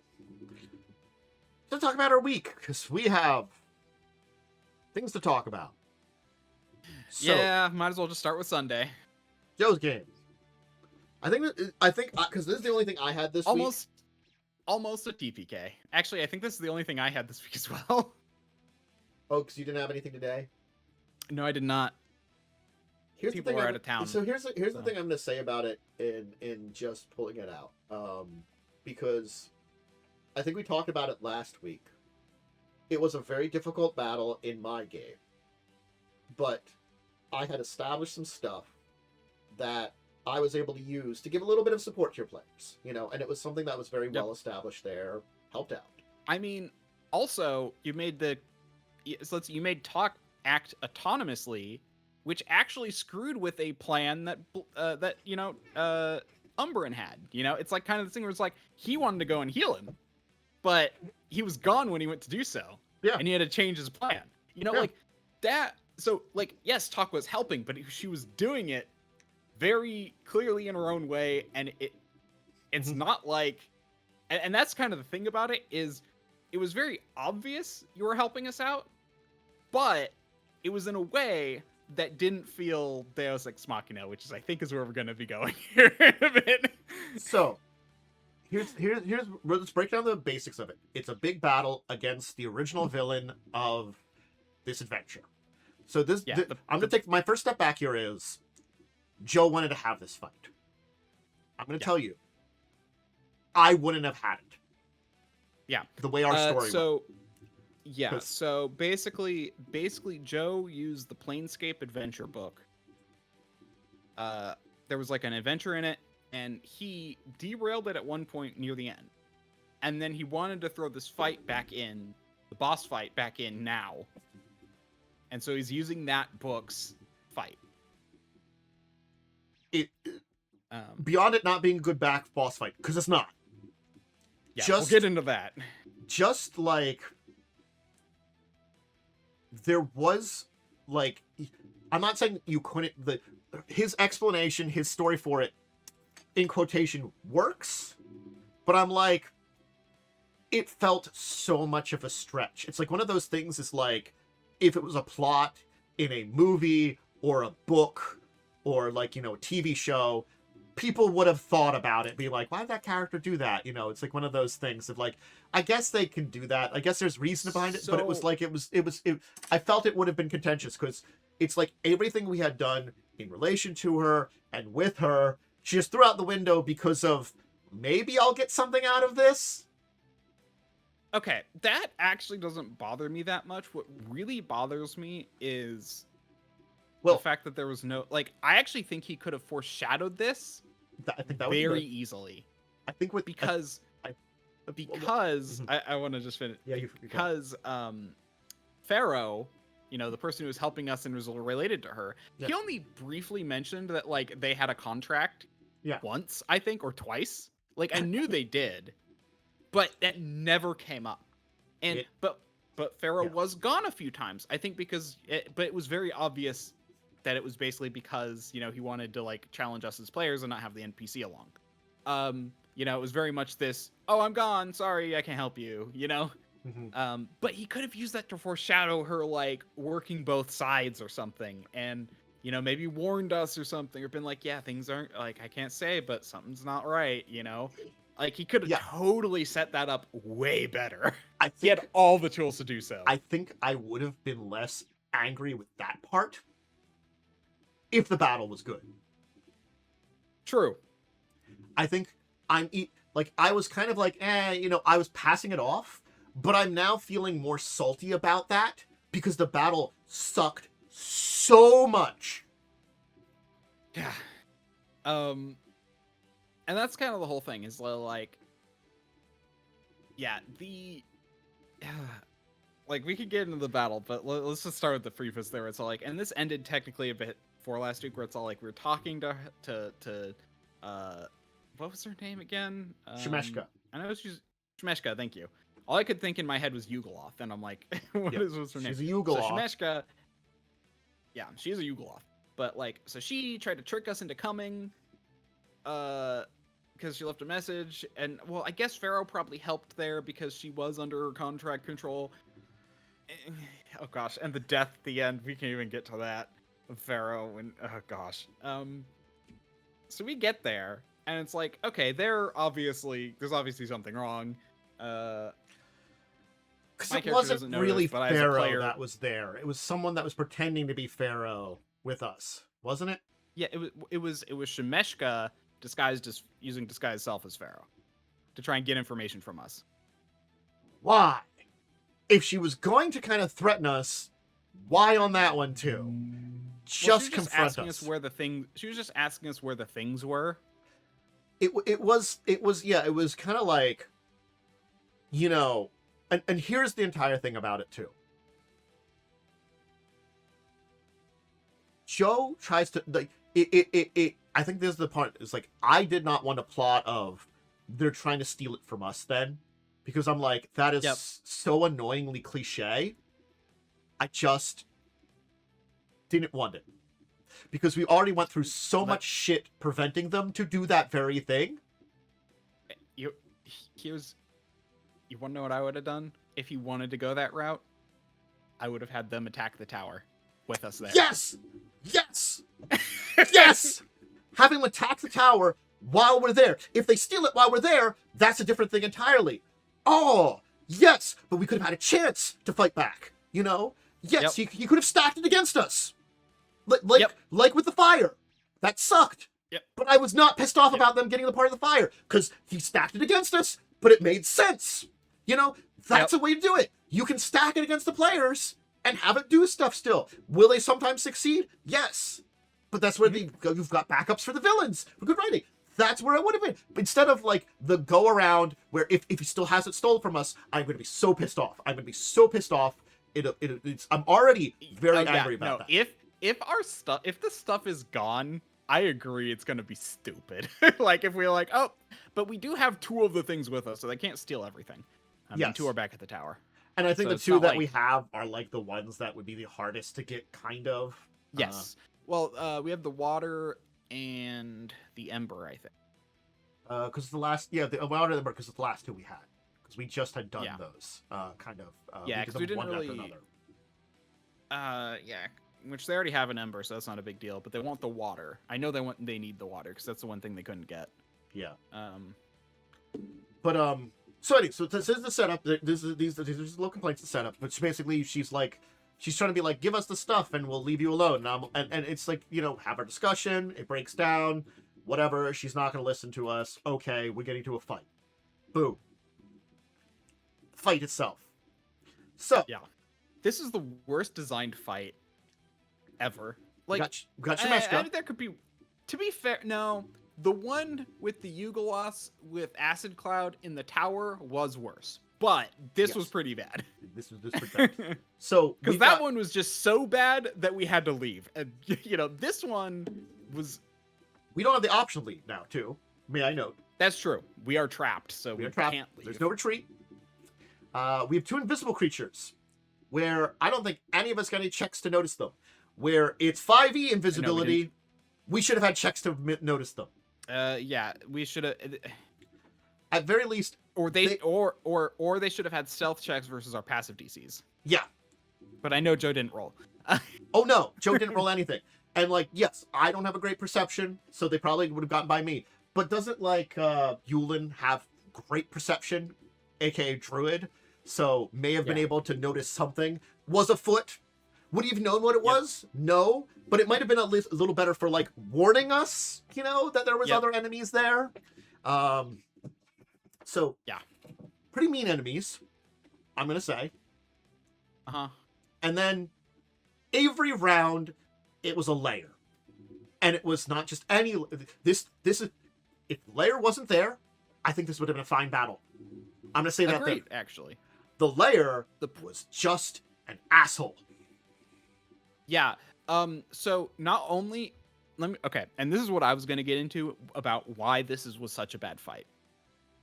Everything had an ability to incapacitate or to cause people to lose turns. Everything did. The lair had like two of them. The Luxodon had, or not the Luxodon, the Malefant had like grappling and restraining stuff.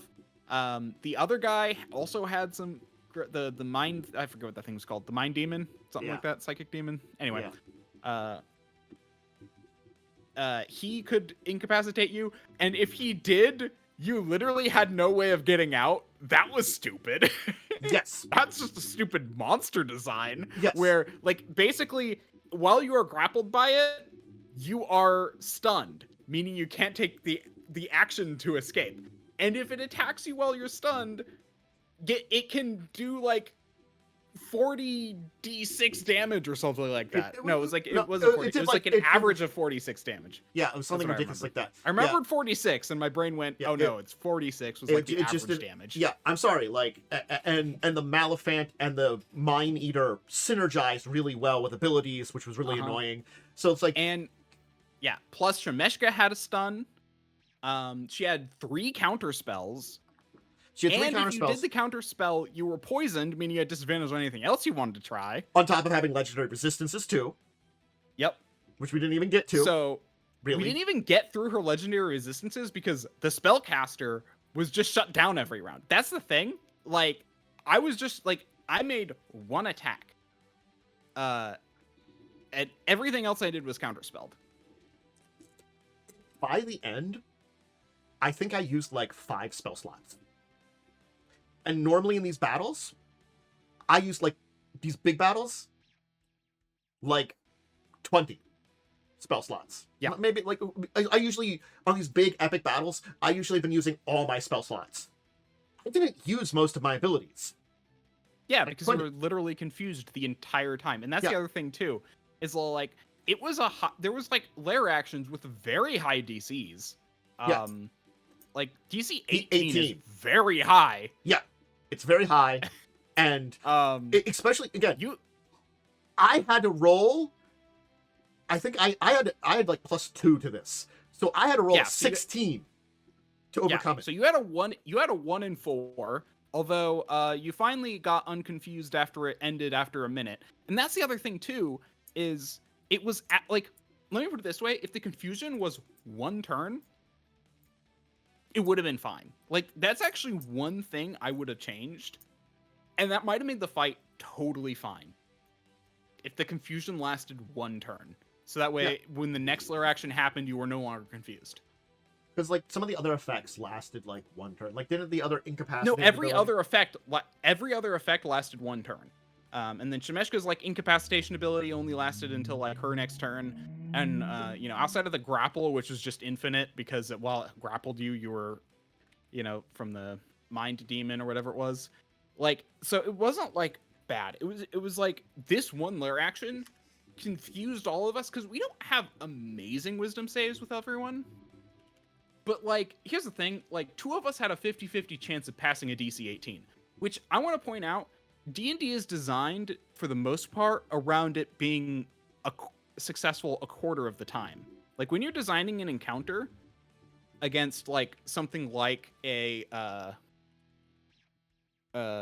against, like, a DC, like, the way the DCs are set up for monsters and stuff, it's generally somewhere between 50% and 25% chance of getting out of whatever it is. So it's supposed to last about 1 to 2 rounds is what debuffs are supposed to do. A DC 18 makes it last an average of 4 rounds, which is crazy. Like, it's, again, like, they're designed around lasting 1 to 2 turns, most debuffs in AD&D. Or, not AD&D, in D&D 5e. Like, I saw a whole... like, I'm pretty sure I heard something about Chris Perkins talking about that. So it's like, literally, the fact that this was, like, such a high DC for basically just a minute of confusion, because it was as the spell, and no one had to concentrate on it, meaning you couldn't negate it by knocking someone senseless. It was just, what the hell? You know? Yeah. It just worked. You had to make the save or you were confused. And so many of us kept failing this save, even though we had 50-50. So we weren't rolling well, but it was 50-50 chance. Like, that's the thing. If it was going to be for a minute, the DC should have been 16, maybe 14. You know, like, 16 would have been the highest I would have put it at.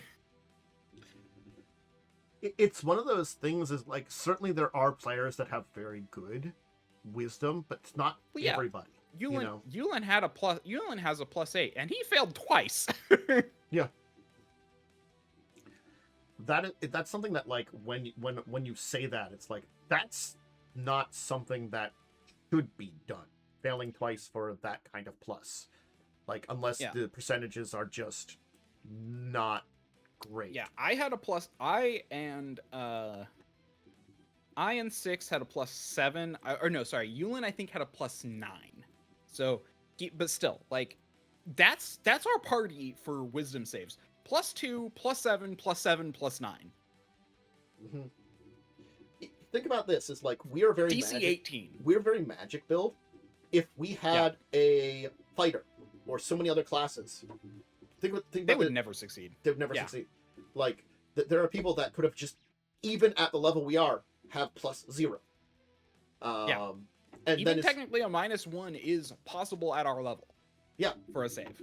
Yeah, and here's the thing: is like that can even be in wisdom, and wisdom, unfortunately, is a common one. Now, I wouldn't say it's as common as constitution or dexterity. Those feel like the most common.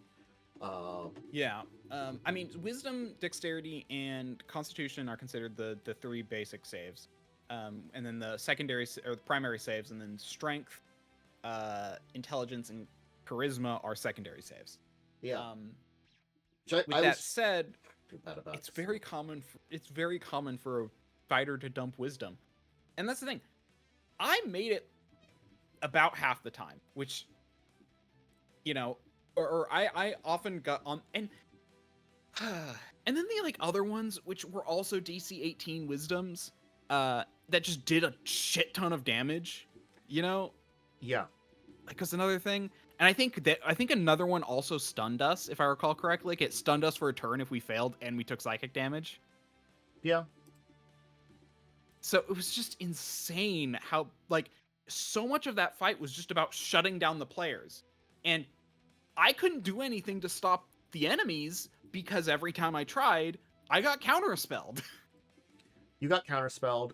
I couldn't, like, it's a thing that, like, I couldn't do anything. My normal job is to, like, manage some things and shut down some things. I'm not perfect at shutting down everything, but I can do a little bit of that. When I wasn't able to do anything. Because like, we're constantly being... Oh, and that's the other thing. It was a small room.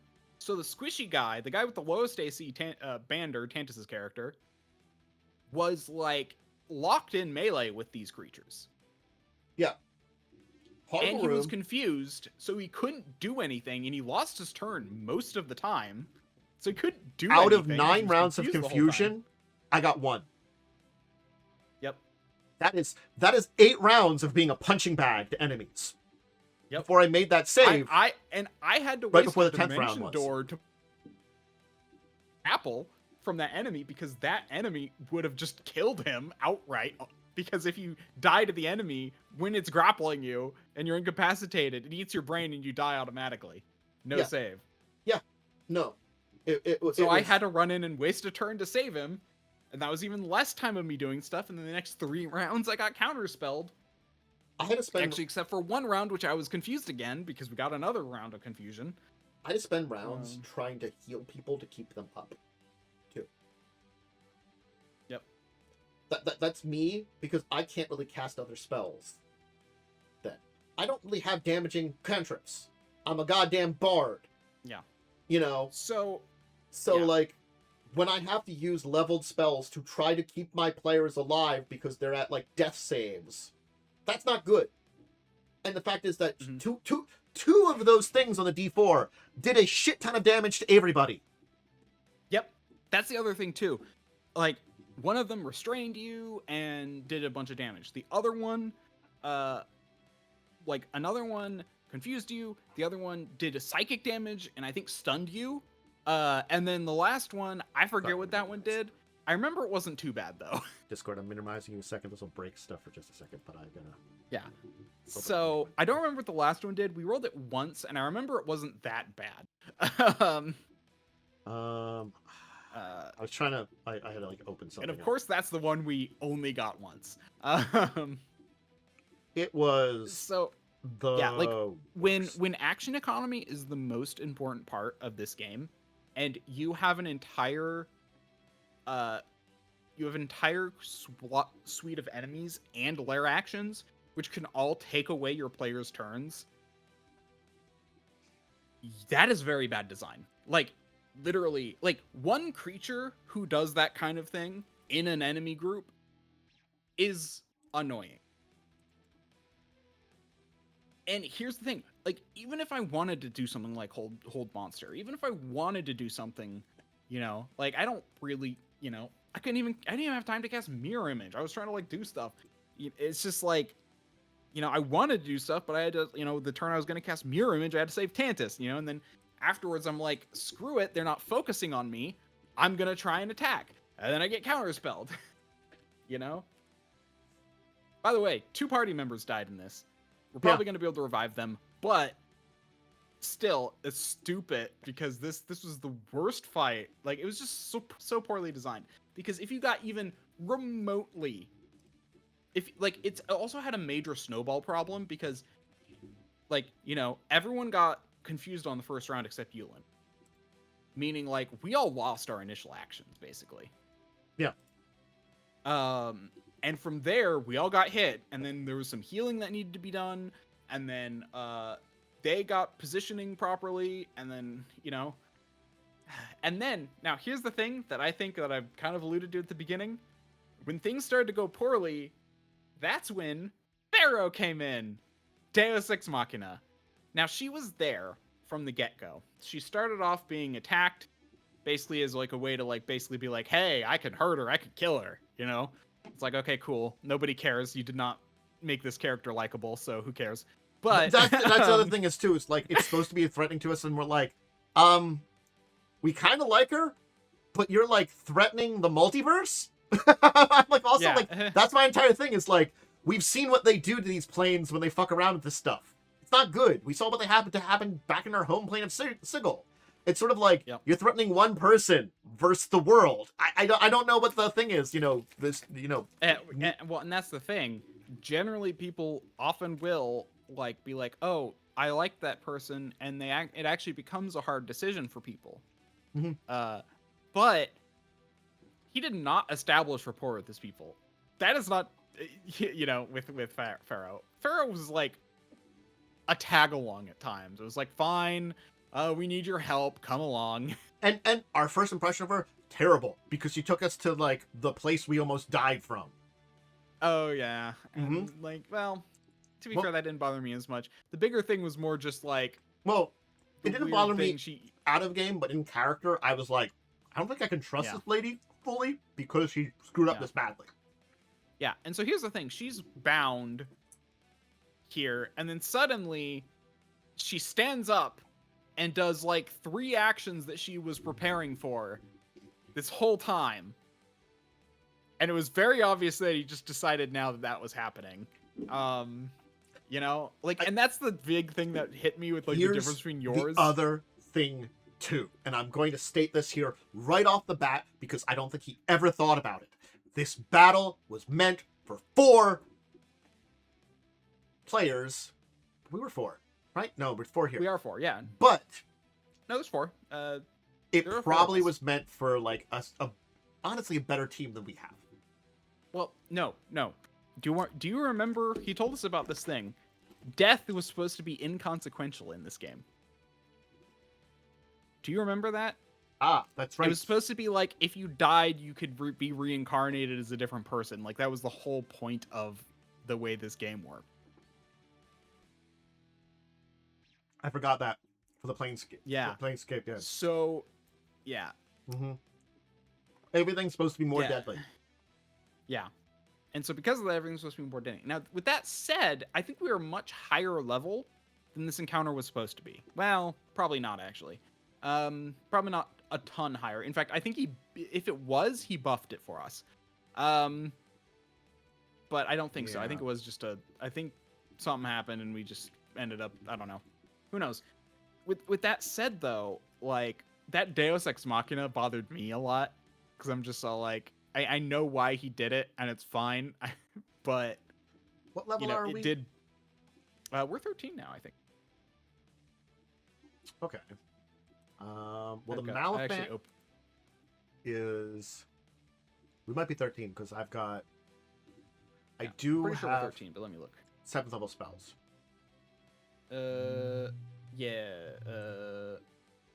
We are 13, yeah. Yeah. Not.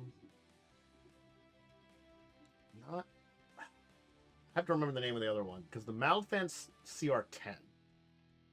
Yeah.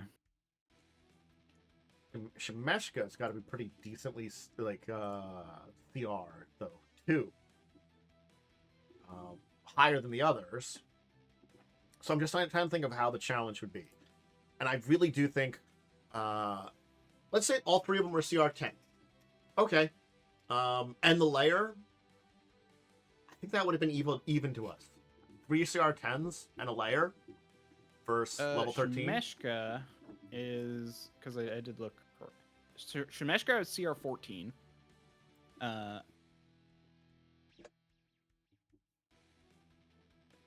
Malifant. Oh. Malifant I knew. I didn't know the name of the other one. Was it Brain Eater? Oh, Brain Eater. Brain Eater, yeah. I think that... It keeps wanting to find me Intellect Devourer, which is not what it is. Oh, that's actually a good point. Hold on. I'm in the chat, so I can actually scroll up and see what this thing is called. Thank you. You popped in. Was it a Yugoloth? Because the other one's like a demon. No, so Shemeshka has her own stat block. I looked that up. It's CR14. Mm-hmm.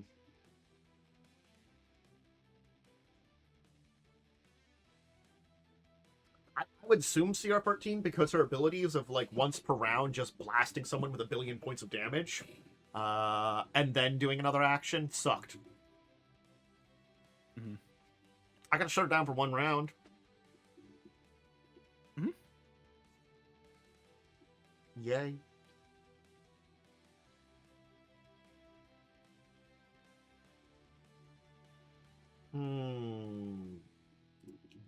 Eater of Knowledge. Oh, Eater of Knowledge.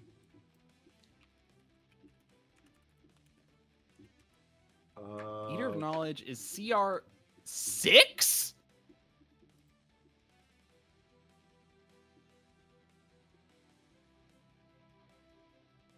Is it? What?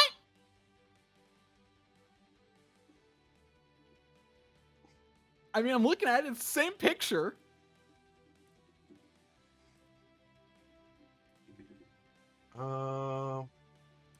And it's from MPP, which I'm Mort's Planar Parade, I think. Yeah, so it's the book. And there's Malifant.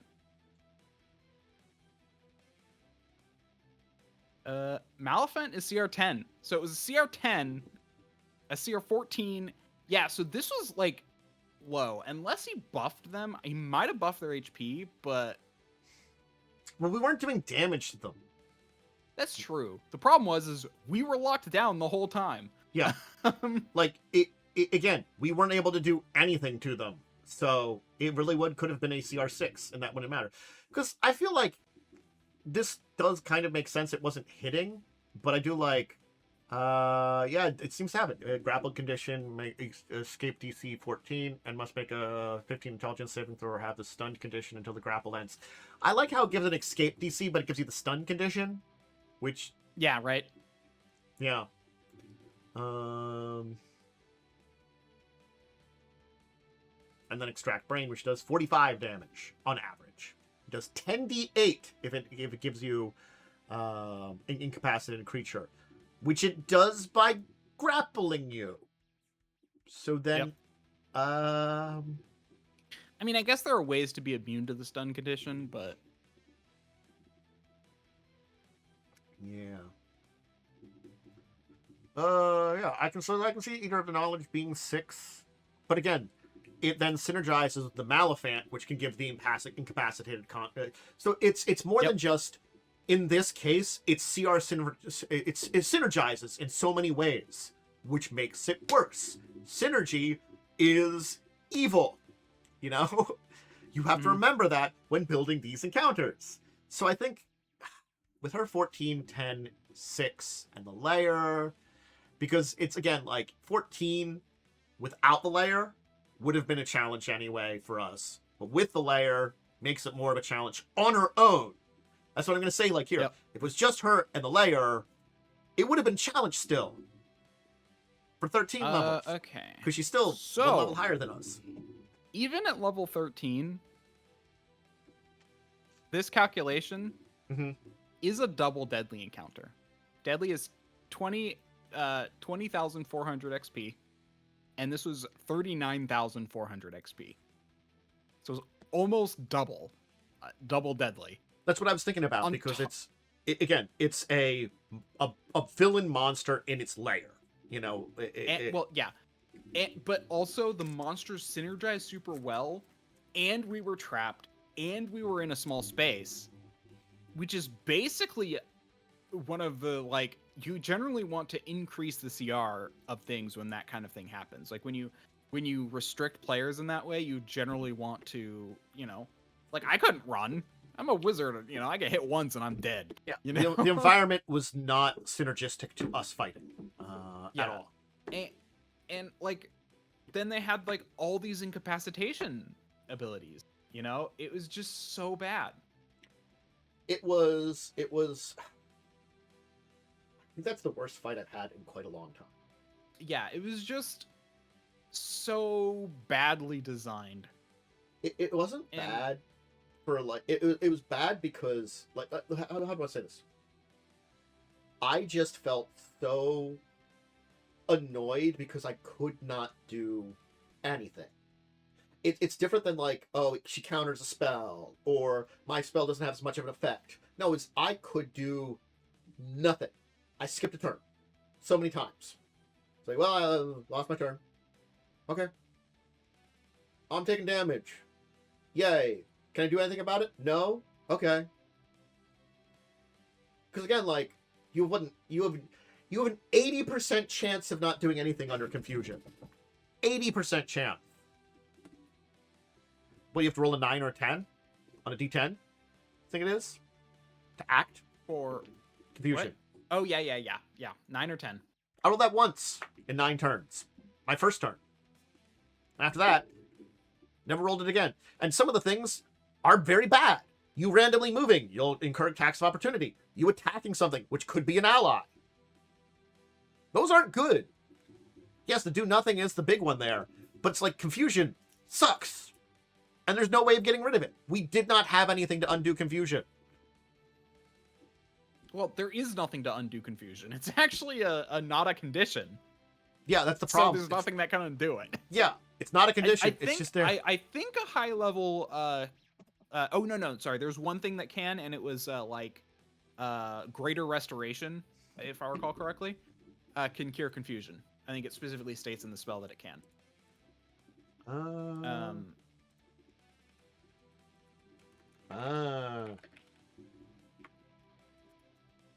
I think I have Restoration. No, you don't. Bards do not get Greater Restoration. I have a bead of Greater Restoration. Oh, we had that. Really? It doesn't include confusion. Hold on. Charmed, petrified, a curse, a reduction in one's ability score, or effect of reducing their maximum hit points. Oh, and give her the... Although one of them did... The one that was kind of useless was exhaustion. We got a level of exhaustion. That was technically the best one. That's what the last one does. That was what the last lair action did. It gave us exhaustion. I remember exhaustion, now. damage and restrain, damage and lose your turns. Yep. And so stun. Another stun. Yeah. Yeah. Or confusion. Again, it's not just damage. It's damage and does something else. Like, even if it wasn't damaging, I think it would have also been better. But two of them did a shit ton of damage and horrible stuff. Like, I could have given you the damage and restrained. That's annoying, but restrained isn't that bad. We just can't move. But, like, the damage and, like, stunned. It was such a poor encounter. It's, again, I'm only half blaming Joe because he had a chance to read this encounter and say to himself, this seems poorly designed. And no, I agree. He's changes. Not entirely He's not entirely at fault because, again, poorly designed encounter, Well, we blame Wizards for the original design here, too. But he could have done something about it. Apparently Shemeshka is just a character who's been around for a while. I didn't realize that. I thought she was just made for this adventure. Yep.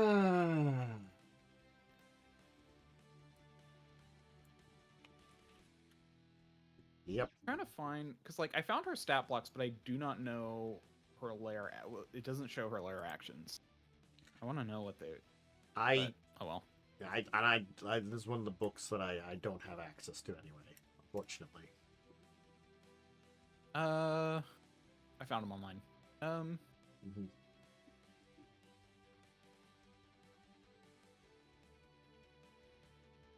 Yeah, but like that counter spell, literally 3 times per day she can negate a spell of 6th level or lower automatically. Or sorry, 5th level or lower automatically. It's here's the thing about that too. We have so few very high level spells, and I'm sorry. What we had: sorcerer, bard, druid. Mm-hmm. There's just not something crazy we're gonna do with higher level spells, you know. Yeah, well, wizard. You maybe okay, wizard. Yeah, you maybe could have done something. No, kind of. And that's the thing. I actually could have. And to be fair, she had a roll twice. But here's the thing: counter spell is DC 10 plus the spell level, and she has an intelligence score of 21, meaning she has a plus 10, and she has proficiency in intelligence saves. Well, that doesn't matter. But yeah, so she has a +5 to counter. Yeah. So she has a +5 to counter something that has a DC of 16 or 17. She has a good percentage chance of doing it, basically. Yep. And she did succeed both times. Yeah. Yeah, I realize it's intelligent checks, not intelligence save. I misread that for a second. Yeah. But I gotta be honest, it's like one of those things that like just left such a bad taste in my mouth. Like it's the thing that I don't want to be like mean about it, but I was already considering like the Sunday games have already been kind of like a weird thing on my schedule, and it's been very difficult out of life because of kind of the shifts of changing around from when I can go to my grandmother and the busyness of it. So that's why I was thinking like I might have been stepping away from, if Joe does something else on Sundays afterwards, but like this just kind of reinforces that, unfortunately. I again, not gonna lie. Oh my gosh! Already considering it just because of this never came up, but she had an item which could also restrain you. Also, she had 4 legendary resistances. Oh my gosh. And magic resistance. They all had magic resistance. Oh yeah, they did all have resistance. Yeah. Again, we are a team of spellcasters. We're not good against this. If we had like a rogue and a fighter or something that like, could have dealt damage without spells. What do you mean? No, they wouldn't have been able to do anything because they would have had to roll like a 19 or 20 to get out unconfused. Paladin. We had a paladin. I don't know. A ranger or paladin. Rangers have good wisdom saves. Yeah. And that's the thing is like literally if your whole party did not have excellent wisdom saves for this combat, you are screwed. We unfortunately also needed like non-spellcasters because these are all built for anti-spellcasters, and guess what? We all are. Oops, all spellcasters. Well, to be fair, the Pact of the Blade Warlock can do some melee stuff, and Yulin does have some frontline tanking capabilities, but it's a pain. Like, well, as Yulin said, we've reached the level where transforming into stuff doesn't work as well anymore. Yes. And that's the thing, unless you are a moon druid, transformations don't work in combat. At least beyond like 5th level. And look at that, we don't have a moon druid. Yeah. And even then, they kind of fall off because there just aren't enough high CR beasts even for them. Yeah. Um, It's unfortunate that, like, it's one of those things that you do have to take into consideration when you have teams, and I don't think Joe really did here very much so. It's one of those things that I think he does kind of take into consideration what our team is when he builds encounters, but I don't think he really does 100%. Because I noticed that again, I think he does, but this was not his design. He just used it. Again, it's like, well, I've definitely gotten the sense that it's he half builds for us in encounters.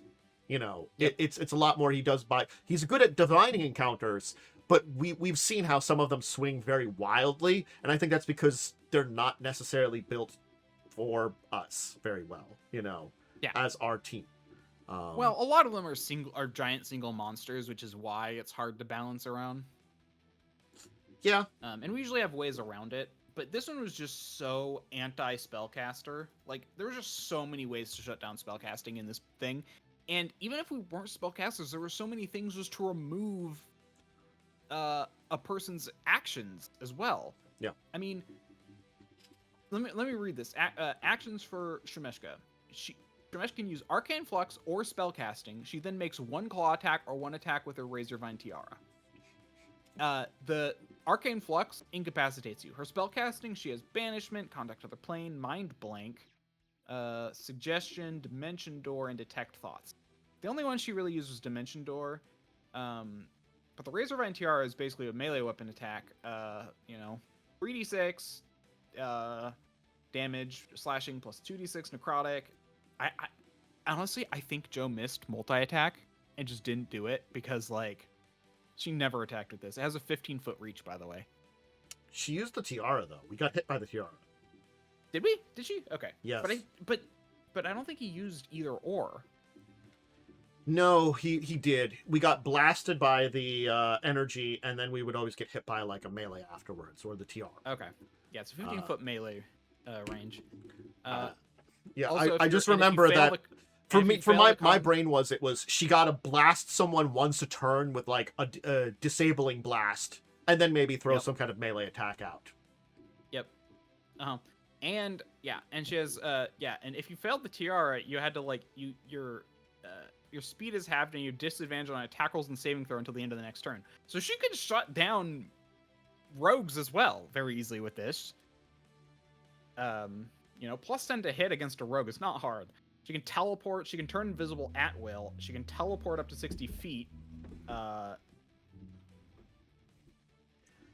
It's the thing is, as a again, bonus action. She synergizes with her minions so well, too. Yeah. And then, like, the Brain Devour, extract brain. If a humanoid is incapacitated, guess what? She can incapacitate them. And this creature can also stun them if they're grappled.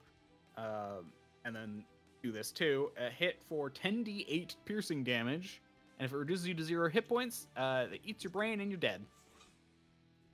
It's also got, a bunch of spells that it can cast once per day. The spells, I looked at the spells. They aren't great. They're there. No, they're not good. Yeah. The Malephant, the big thing for that was the Mind Poison, which, 5 or 6, DC 16 con save, failed save, takes 6d12 poison damage, and you gain the poison conditioned, and while you're poisoned in this way, you lose all weapon and skill proficiencies and can't cast spells. Yeah. I forgot about that. Yeah, so it can just shut down, and then also the trunk can grapple and restrain you. Yep. The sheer fact that Shemeshka can give you, like disadvantage on saves and stuff like that, it's just a kick in the balls on top of it all. She can't give you disadvantage, just saves. She can the Malephant can take away your proficiencies.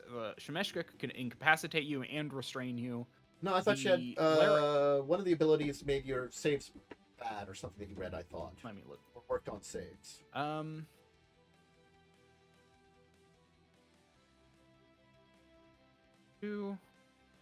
thought I'd heard that. Maybe I misheard.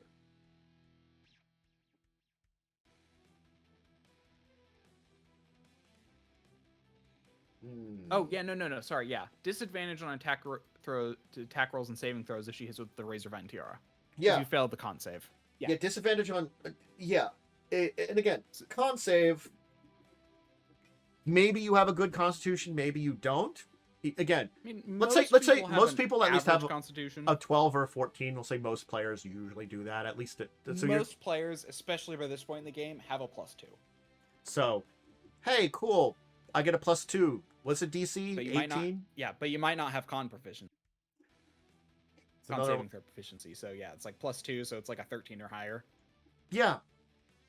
Because her DC is only 15. For that one, yes, it's 15. Not as bad. But for her layer, it's 18. For Arcane Flex, it's also 18. The one that incapacitates you. Yeah. Joy. So yeah, this sucked. And then Pharaoh died. Because story. And like, yeah, she just straight up died outright because, she was tied to Shemeshka, which is why it's like, well, then why were you trying so hard to kill her if you were gonna die? Like, if she was gonna die if you died. Why are you trying so hard to take her out? I mean, obviously Joe didn't think about a way for us to stop that. It just feels so, like, unnecessary on top of everything. Like, it's something we can't stop. It just happens. We can't resurrect her. It's sort of like, oh, joy. That happened. And, like, again, like, it's probably supposed to be an emotional thing. I don't feel anything. Yeah, I mean, he tried to make it. That was meh.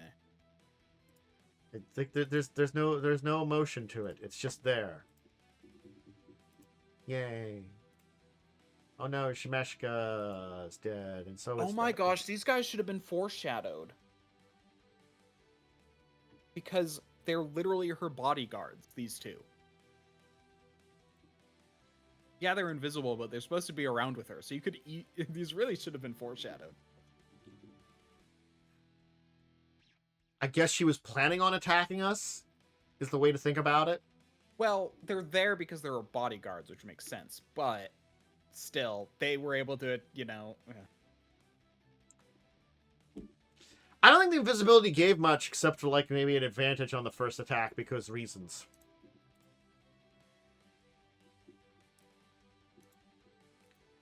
I don't know. It's sort of like... I just don't know what to say about it at this point in time, to a degree. Because it's just such a, like, honestly bad taste in my mouth, this entire thing, I mean, it's just fine, but it's just... I don't have the confidence our follow-up and end of the entire game will be able to make up for this. Now. Like, I've had bad combats and stuff like that, but it's sort of like, this might be what I remember about this game, is the kind of thing I'm saying. I mean, yeah, but also my whole thing is just, it's not going to be a great ending anyway. Joe's not good at narrative. Yeah. You're not wrong, unfortunately.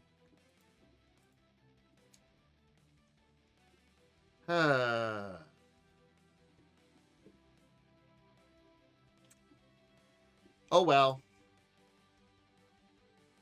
We're on the back end of things at least. Anyway. Yeah. It was a session. We had it. I don't know what else to say after that on that one, unfortunately. The session, we had it. Yeah. So. Wharf. Just how about a wharf? We'll say the word wharf. That's good, right?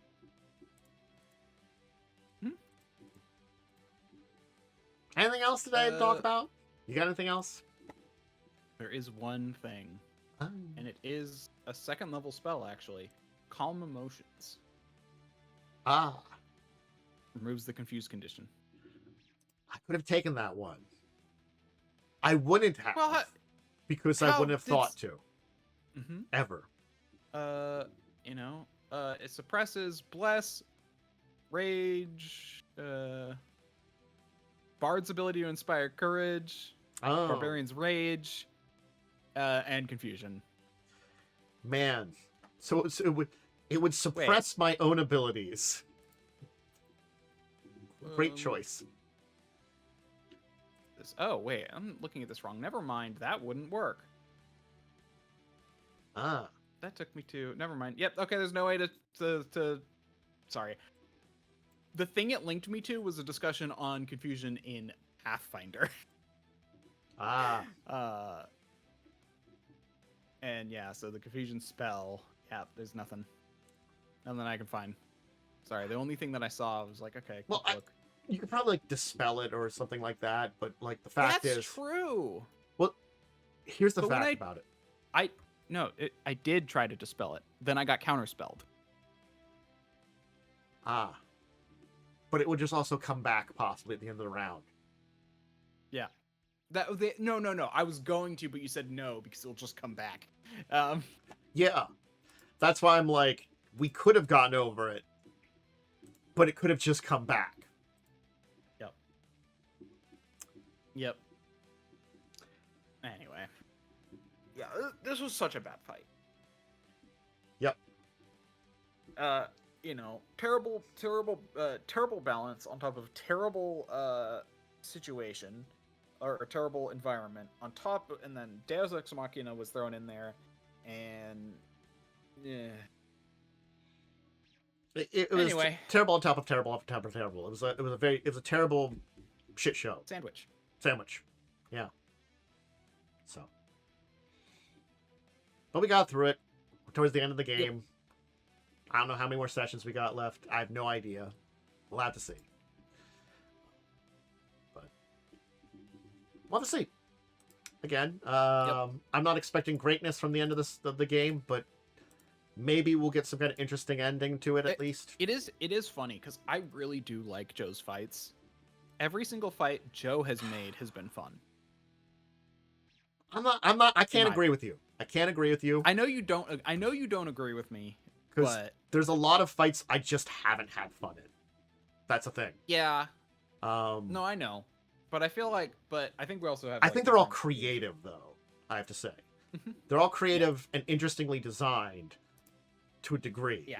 But I'm talking about the ones Joe creates. Oh, I'm talking about the ones Joe creates. There's some of them that I'm just like... I just get annoyed with.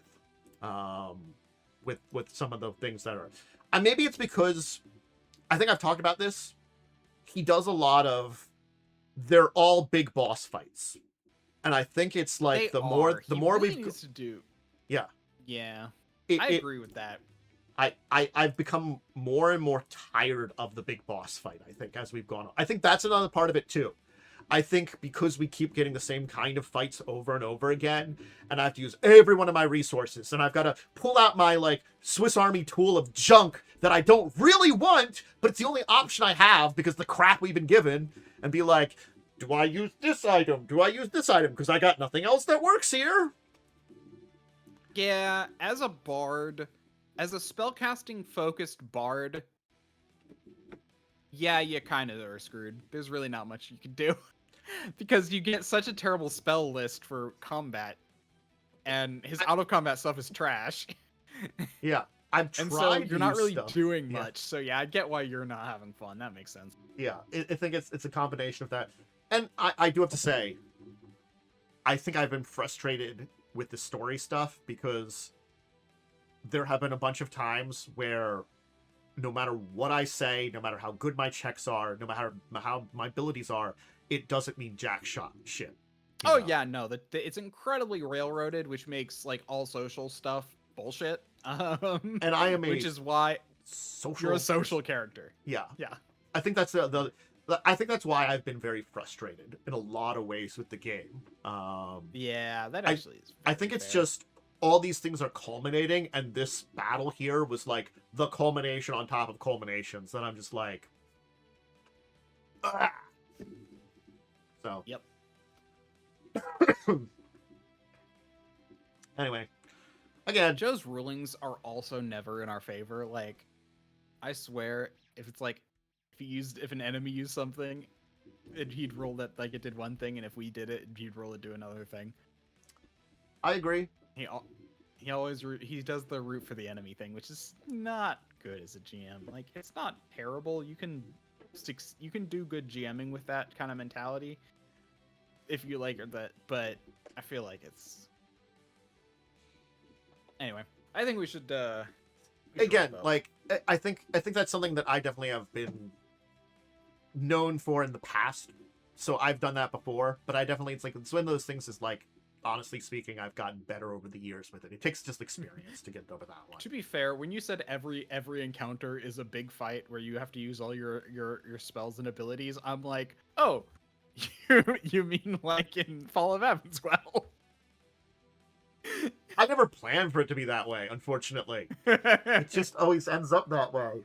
Like, it's like, we avoid fights, we avoid fights, we avoid fights. Now we're getting to a fight. No, we avoid fights, we avoid fights for fights. Now we're getting to fight. It's like, just, okay. Well, it's like, I mean, I know you prepare more fights than we run into, but also, like, I mean, I guess if you're gonna, like, if you're gonna avoid everything, only the big ones are the ones you're gonna do, but...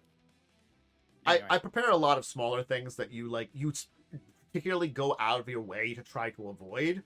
So it's like, You want to know what I find really funny about that game, actually? Is the fact that I'm the socialite character, yet Joe is the one who tries to, like, negotiate with everyone. Joe is that guy, his character is that guy that wants to, like, be the negotiator, but is not great at it. And that's really what it is. It's his exact kind of character archetype. It's kind of funny. I like Fall of Evanswell. There definitely are weird issues with that game. I can always talk about, like, I can do the deep dive of, like, the amount of times where, like, we actually have had places where you've done multiple fights and they've been smaller fights, but there's, like, a lot of times where you're like, you're doing stuff in such a way also that you have very often gone on the paths that are not combat as much, you know.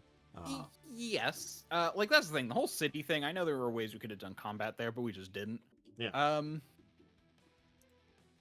there was that one dungeon. I know. It's just like, I feel like there's been a lot of, and to be fair, early on we did do a lot of, like, individual fights. It was very much just the past, like, since we got to the city, we've done only set piece fights. Honestly speaking, you were going to have another set piece fight, but then I got rid of it. So, Interesting. You fought the two gardeners, security gardeners. Yep. I was going to have a bigger fight with more of those, but you fought those two there, so I removed that other one because you already got a fight with them. I'm like, well, you already fought some of those guys. I'm not going to reuse the same battle again, you know? Yep. It was just going to be the same battle, but more. That actually had been my original plan. When you got up into the tower, I know there's just a little bit, like, I'm a player who loves a dungeon to explore with lots of little fights, little mini fights, and resource management.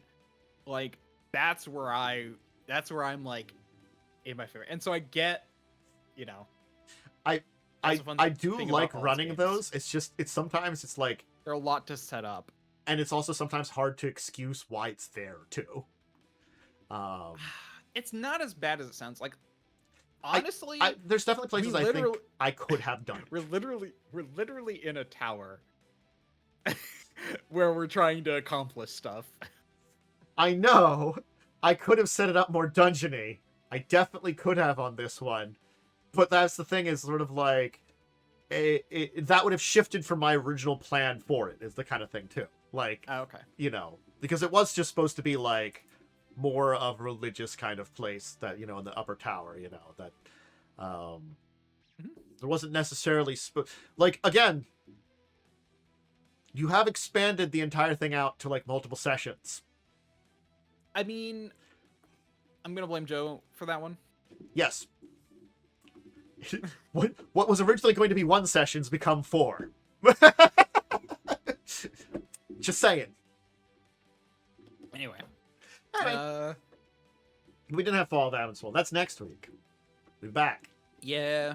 And Christmas I think that, Eve, we weren't doing it. Christmas evening, yeah, we're not doing anything then. yeah, I didn't really feel like it ended up being just like, with everything that had happened and, finally recovering from sickness. I was just like, I don't want to do anything that night. I actually could have done it, but yeah, no one else could. Like, I actually could have ended up doing it because my family decided to do stuff Christmas Day, which is we never do. We always do Christmas Eve and then like don't do anything on Christmas. Again, that was kind of the same for me. It's like I could have run it, but that's why originally I kind of talked about maybe doing something else. But when we got to that point in time, I was just like, okay, yeah, just screw it, whatever. I've been here, kind of. I had that attitude at that evening at that point in time because we weren't doing it. Yep. So, all right. Well, we end our session for this time. That was some nice ranting and stuff, and we got nice discussion. It did make the entire thing a lot longer than I originally planned today would be. I thought with like 4 things we were going to be like really short. Nope, a nice big session in here. I mean, yeah, we really got into the discussion, and like, let's be real, Joe's game took like 45 minutes to talk about. There was a lot to discuss in that one, unfortunately. A lot to unpack. So, yep. All right, everybody. Thank you for joining us today. Hope you enjoyed our weird. I hope like our discussion of Joe's game is good because I think like yes, we're kind of complaining, but I hope it's also like an analysis of like things to think about for your games too. And I'm hoping in this case that helps too. It's like that's more the point of the complaining, at least at this point in time. I think. A little bit of analysis. Worm, if you want to give your shout out, I'll throw you to. Yeah, I'm DiamondWyrm. You can find me on twitch.tv/DiamondWyrm or at DiamondWyrm on Twitter and Blue Sky, and DiamondWyrm9234 on YouTube. I should be streaming tomorrow at 10:30 a.m. PDT, which is Sunday. Cool. All right. Hi, that's Dracovin. At very least, I'm probably going to have a relatively normal streaming schedule. That means Tuesday through Saturday next week. The details of it, to be determined. After being sick for half a week, and this is the last week here, I got to figure out, what I'm doing, if I'm like, what I'm going to move around, kind of things like that. I'm still going to finish Silksong. We're in the back end of it. That's coming up soon. I'll probably be getting back to that. Probably this week. I might still play through at least. Originally, I think I was going to play through multiple games, but I might still play through Parasite Eve. It's not a very long game with my build because I just have an old save file where I'm in New Game plus or something. So I might still play through that in the name of the holidays because it's a Christmas game. And then I'll figure out what I'm catching up on or moving around for when it comes to content. So yeah, that's it. Check out Fall of Avonswell Wednesdays at 8. Check out the show next week, 6 should be there. And everybody have a great rest of your weekend and enjoyable time. Till next time, I say to you all out there, farewell and goodbye.